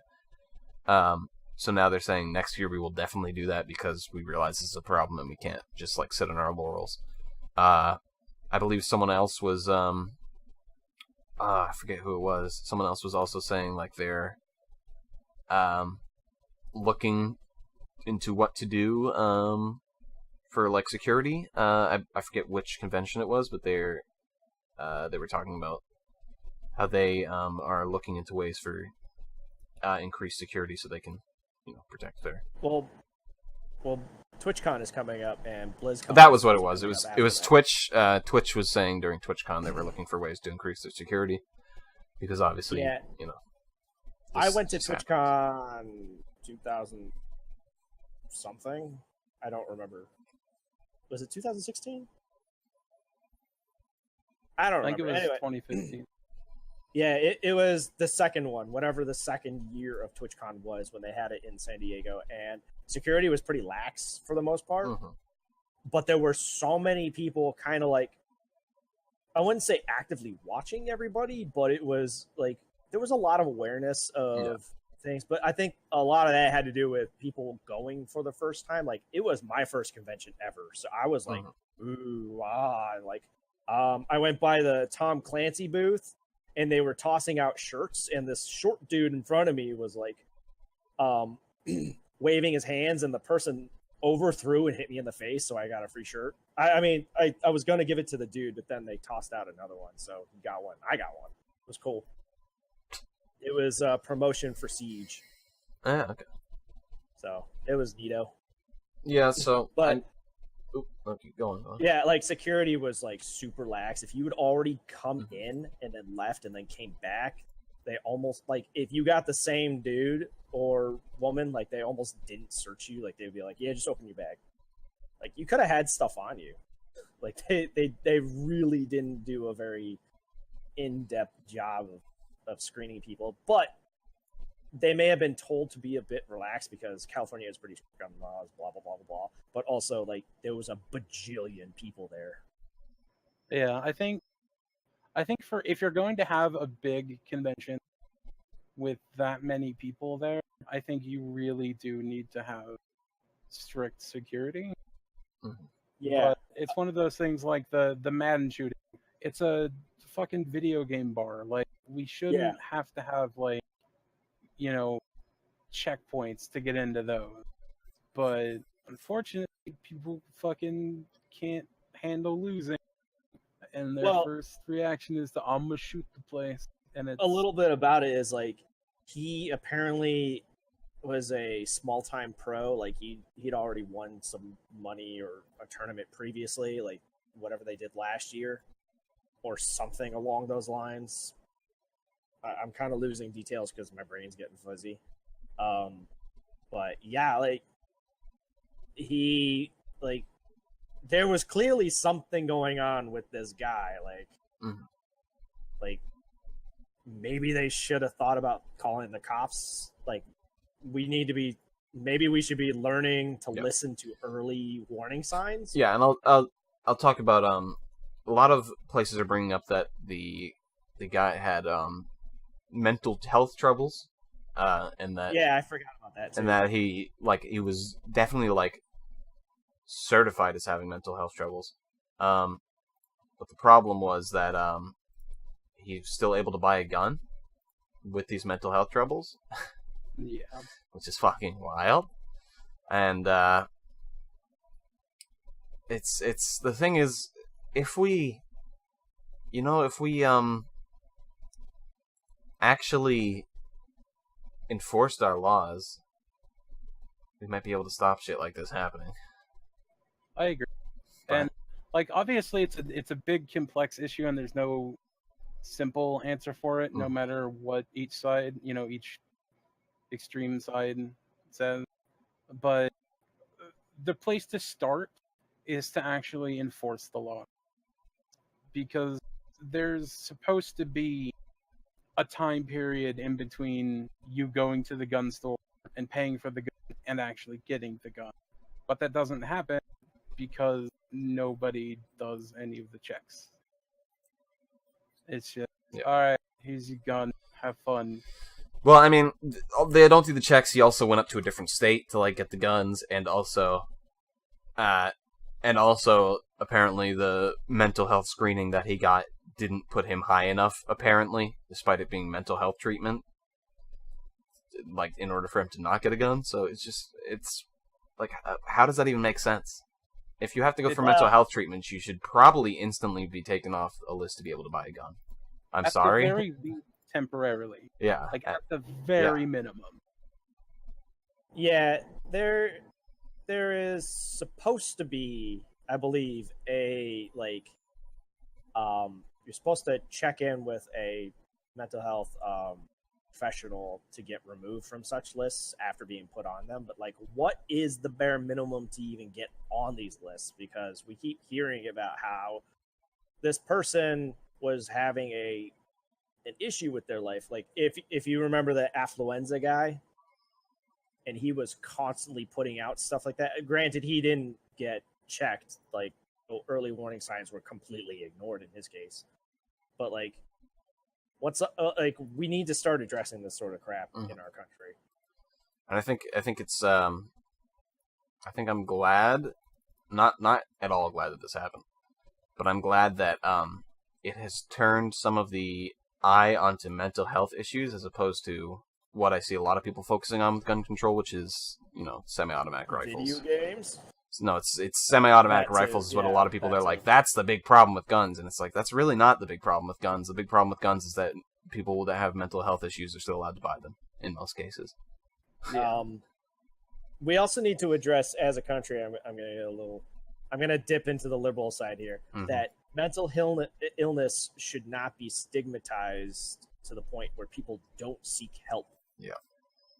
Like, and men specifically, I don't want to get into like he versus she. Yeah, I don't want to. But This is going to be there is a huge stigma about men not, like, we have to be like self-sufficient, stuff like that. So that could also play into these things of like where people slip under the radar like that, because not going and getting the help that they need because of the stigmas placed against both mental illness and against like guys going out and getting help. Like, so it's just another unfortunate thing. America has so many shootings over and over again, and of course this one relates to gaming. If it didn't relate to gaming, would we still talk about it? Maybe we'd talk about it for 2 sentences. But it's still a serious thing that's, troubling America. Is this, epidemic of mass shootings over and over again. We've had like over 200 in the past couple of years, which is wild. So it's just not in the past couple of years, since the beginning of this year, I believe, is actually the 200 and something. Yeah, so. I actually don't know what the census is on it, but like, I do want to wild. stress the point that I am not against the Second Amendment at all. No, like, no. I mean, like, we're getting into politics here. Yeah. No, I just wanted to like stress that for anybody. Like, oh, these guys are being hard on guns. It's like, no. I mean, I'm totally not against Second Amendment. I own a gun, so for a fact, Amic loves going out and shooting stuff. Yeah. I mean, so do I. I mean, especially when I was younger. take out a sidearm, go out to the shooting range. Mm-hmm. As a Boy Scout, I would shoot a lot, so it's not like I own a gun, so it's not like I'm against guns by any means. There are a lot of instances of idiots with guns and it accidentally going off. Like the three of us here. Are you I've never had an accidental. I've never had an accidental firing. I'm just saying we're all idiots with guns. So. True. I mean, I've always exercised proper gun safety. Even that one time when I got GSR sprayed in my eyes. Well, and it's because there's a level of education that needs to be had when you have a gun. Yes. Because no matter what you think about guns, at the end of the day, they are an object designed to kill things. And no matter how much fun you have shooting cans in the desert, no matter how much fun you have collecting them and talking about them, they are still dangerous objects that are designed to kill things. And there's a level of respect that you need to have if you have a firearm. Yeah, definitely that minimum level of respect. Like, when you go and learn martial arts, they teach you to respect whatever form you're doing, whether it be with your fists or with a sword or, whatever. Exactly. Yeah. So. But without delving too far into the political spectrum, I'm going to pull us back. And we're going to go to a more lighthearted tone for the end of the show. Our last topic is going to be Gamescom. Have you guys seen some of the stuff coming out of Gamescom? Nope. What do you mean, nope? Did you watch? Did you watch the 15-minute Cyberpunk 2077 thing? Because that came out of Gamescom, buddy. You mean the 48-minute thing that was on IGN? Sorry, it was 2 minutes shorter. Yeah. No. I have been mostly unplugged because this summer has been super brutal on me. So. I've seen a few interesting things from Gamescom, so... I'm not against looking into it. First of all, this is the first year I've actually heard about it. It's the first year you've heard about Gamescom. Yeah, because it's one of the biggest gaming conventions in the world. You have to remember that, I hadn't watched E3 in over a decade until we started doing it as a group. So, a lot of these huge, unveiling things, I usually get secondhand through, you guys. That's fair. Gamescom usually isn't the place to unveil things. It's usually E3 where they unveil things. Gamescom is usually where they showed off what they've already unveiled, basically. So it's not really mostly it's not big announcements coming from here, but it's here's a 30-minute gameplay footage of this game, and here's stuff like that. So. I think a YouTuber I watched, but I don't remember which one, was going to Gamescom, but not Gamescom Australia? Because I think there's a division in either Australia or Europe, or maybe both. I don't know. Get out of here. I don't know shit. I'm not crying. You're crying. Well, so obviously the big one is Cyberpunk 2077 finally revealed their gameplay trailer that they or the gameplay demo or whatever that they showed off at E3 to the press. They showed it off to us now. So we finally get to see what Cyberpunk 2077 looks like. And it looks good. Also, oh, good, yeah, just interrupt, I want to touch base on the Cyberpunk 2077. Mm-hmm.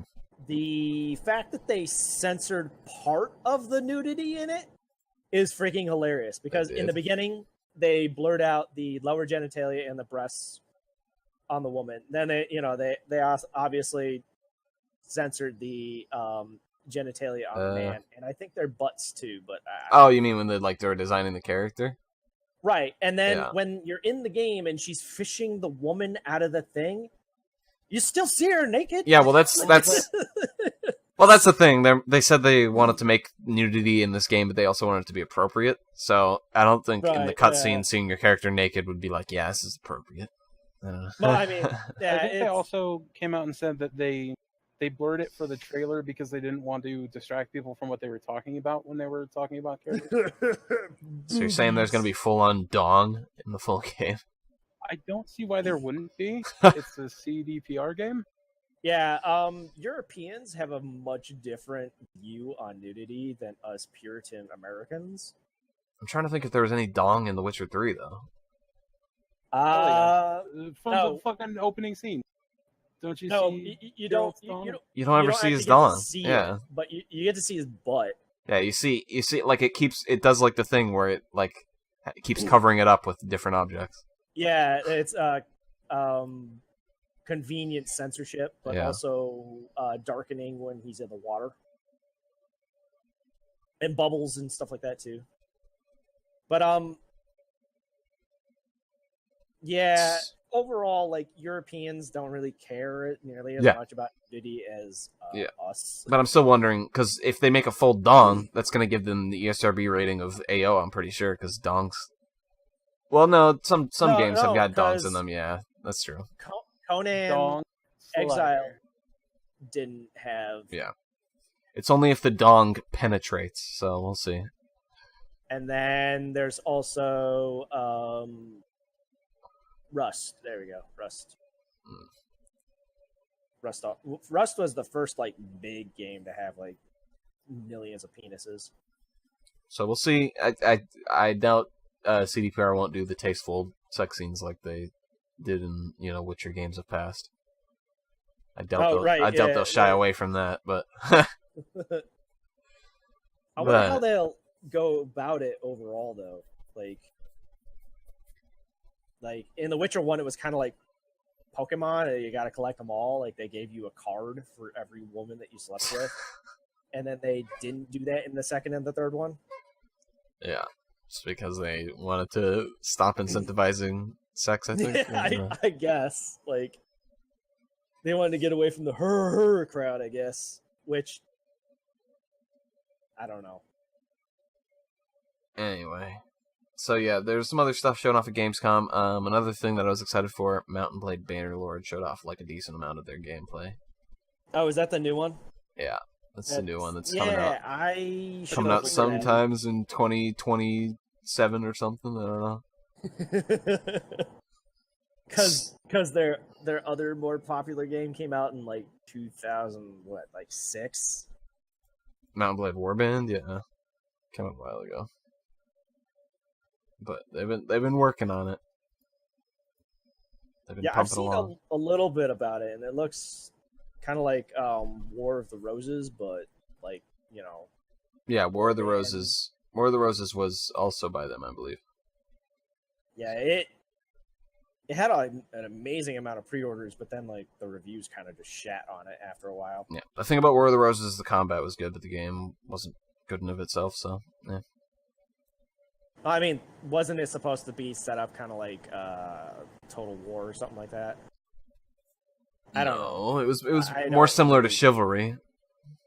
Oh, okay. I mean, if you played Chivalry, you notice that Chivalry is basically. I meant like what I really meant so. was like Chivalry meets Total War is what I.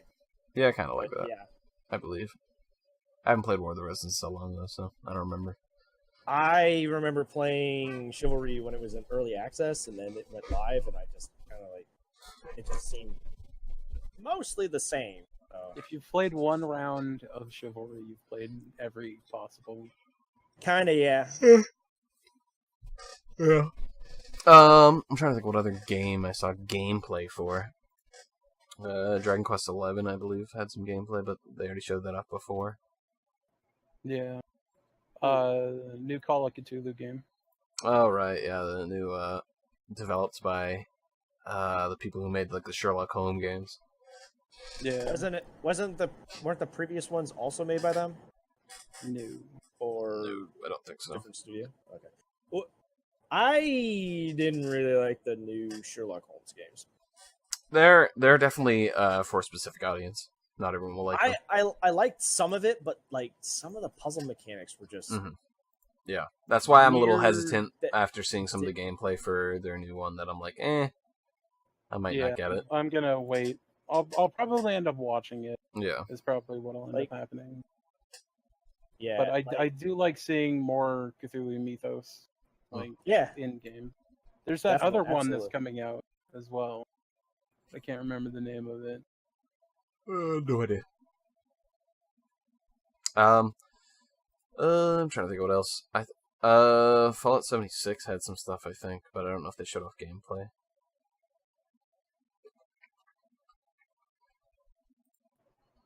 Did Metro Exodus have gameplay, or was that just another normal trailer?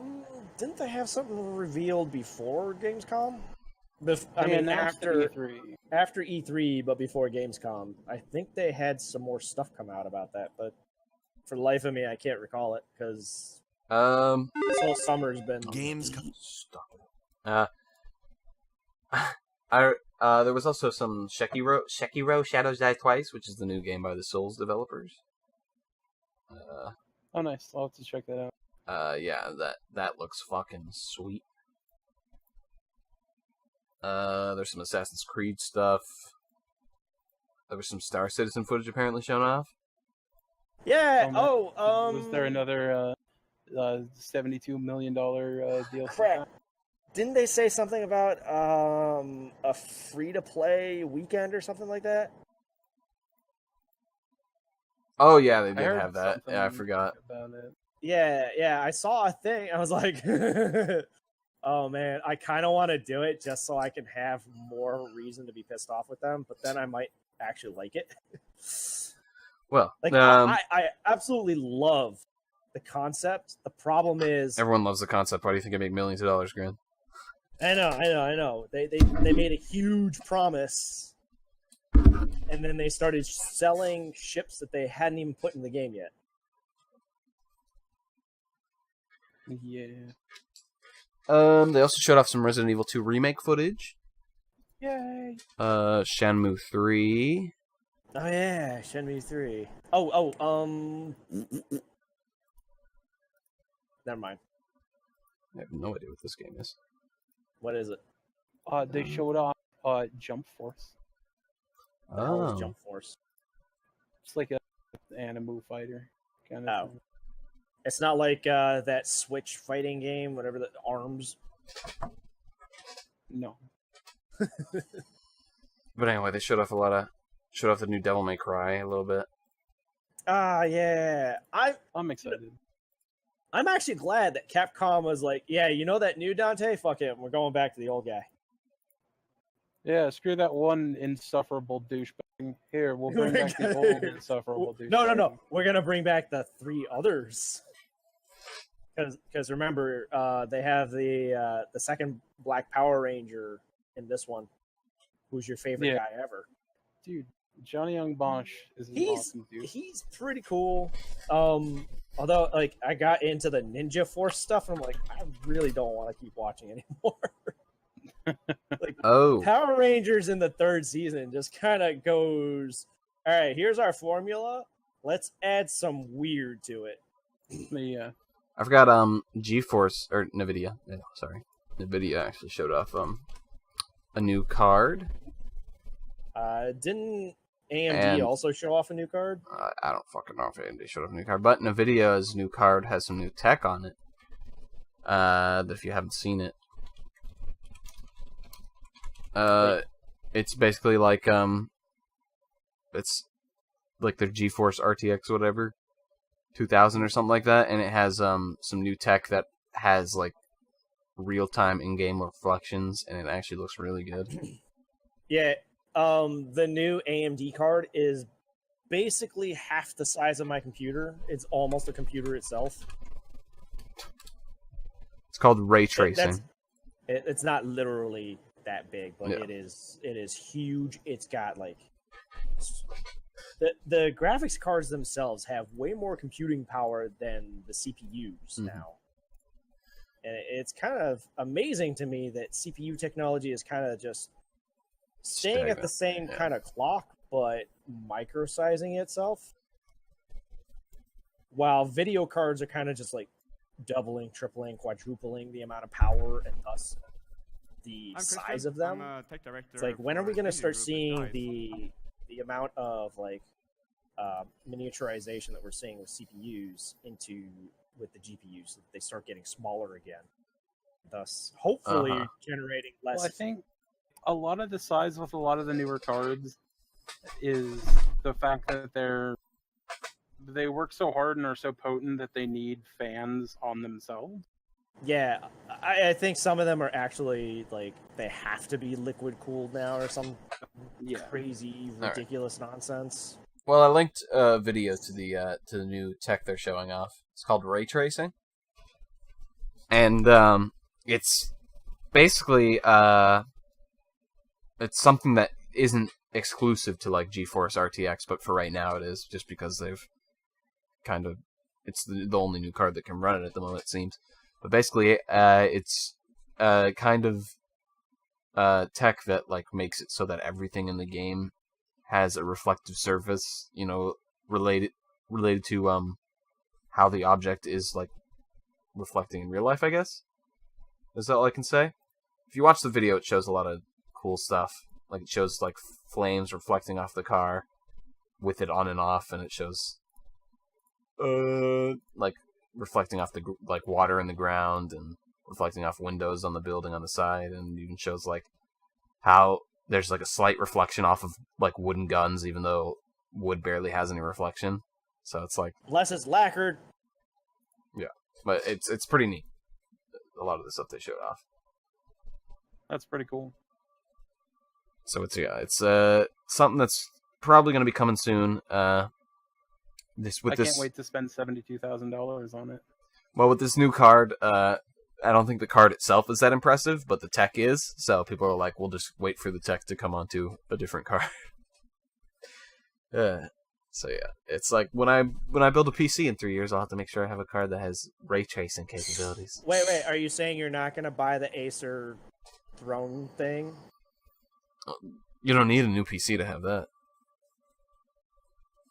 Wait, what? You don't need a new PC. No, it comes with the screens. It doesn't come with a PC? No, it comes with the screens. It's the chair with the screens. That is way too expensive.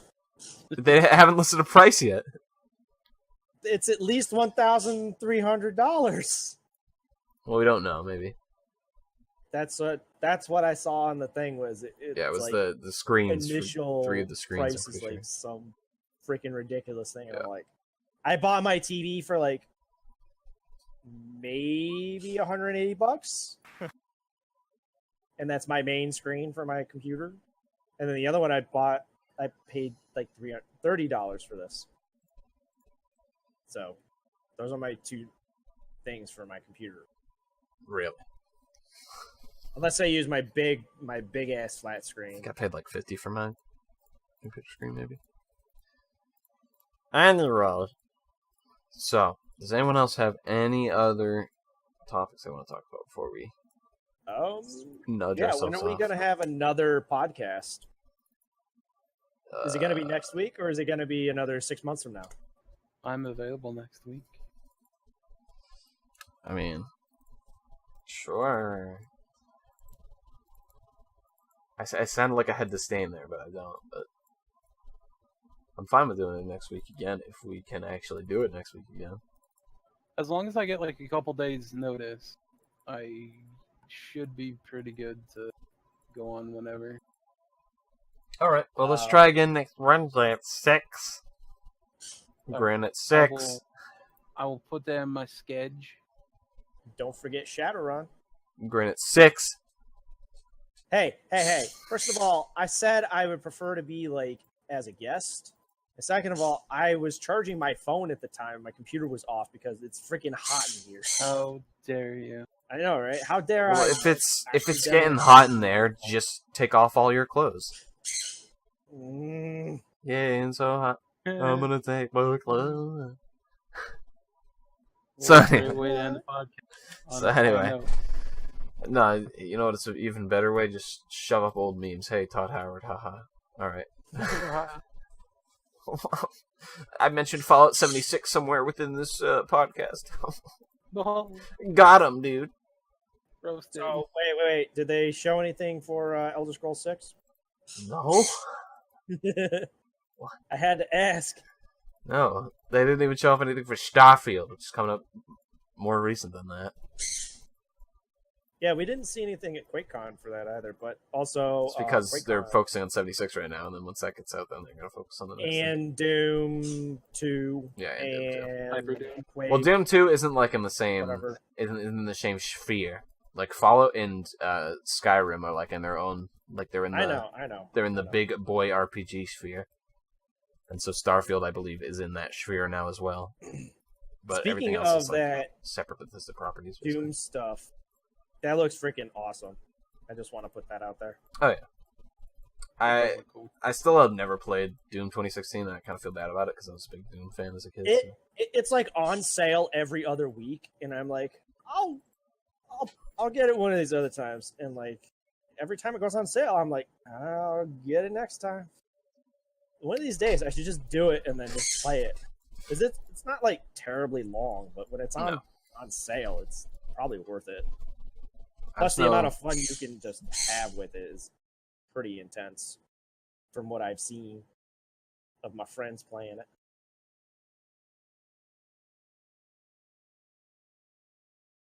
Hello?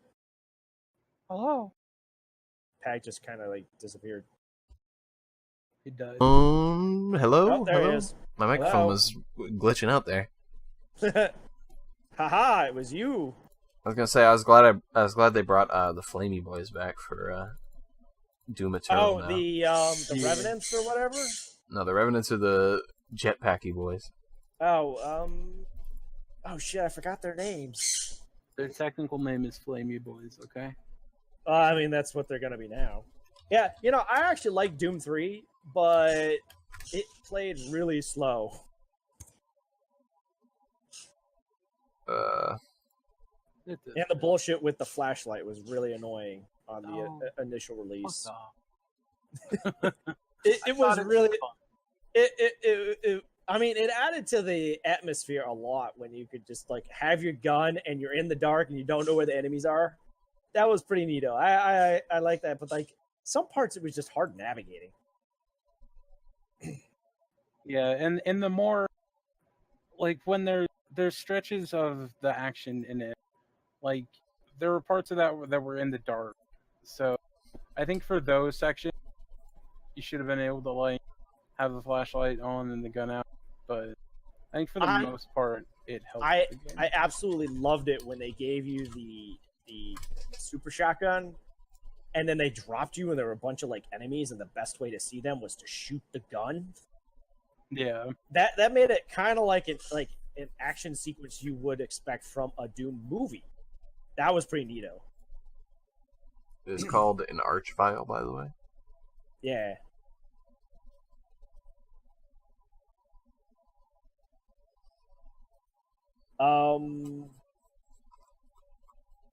Damn, now I really want to play. I still haven't played Quake Champions, and I should. I haven't either. Because I got it for free. Yeah. We were like, hey, it's free. We should play it. And then we just never played it. I tried connecting the first couple of days and the server was down or something because there was probably a lot of traffic. Well, anyways, sorry to interrupt you, Miss Peach. Yeah. You asked if we had another topic. Do we have another topic? We did. What were you talking about? Oh, and the new Wolfenstein too. I was enveloped in the Flamey Boy gif that I was looking at. Okay. I think I pretty much covered everything. Yeah.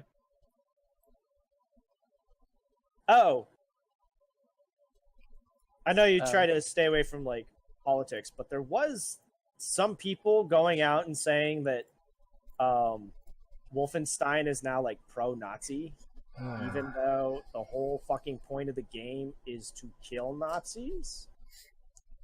Like, all right, thanks everyone for watching. Goodbye. Bye. Thank you for watching. Where can we find you, Grin? Emperor Grinner does stuff on Twitch. How do you spell that? EMPERORGRINNAR. Well, thanks. Hey. FREDBURGER.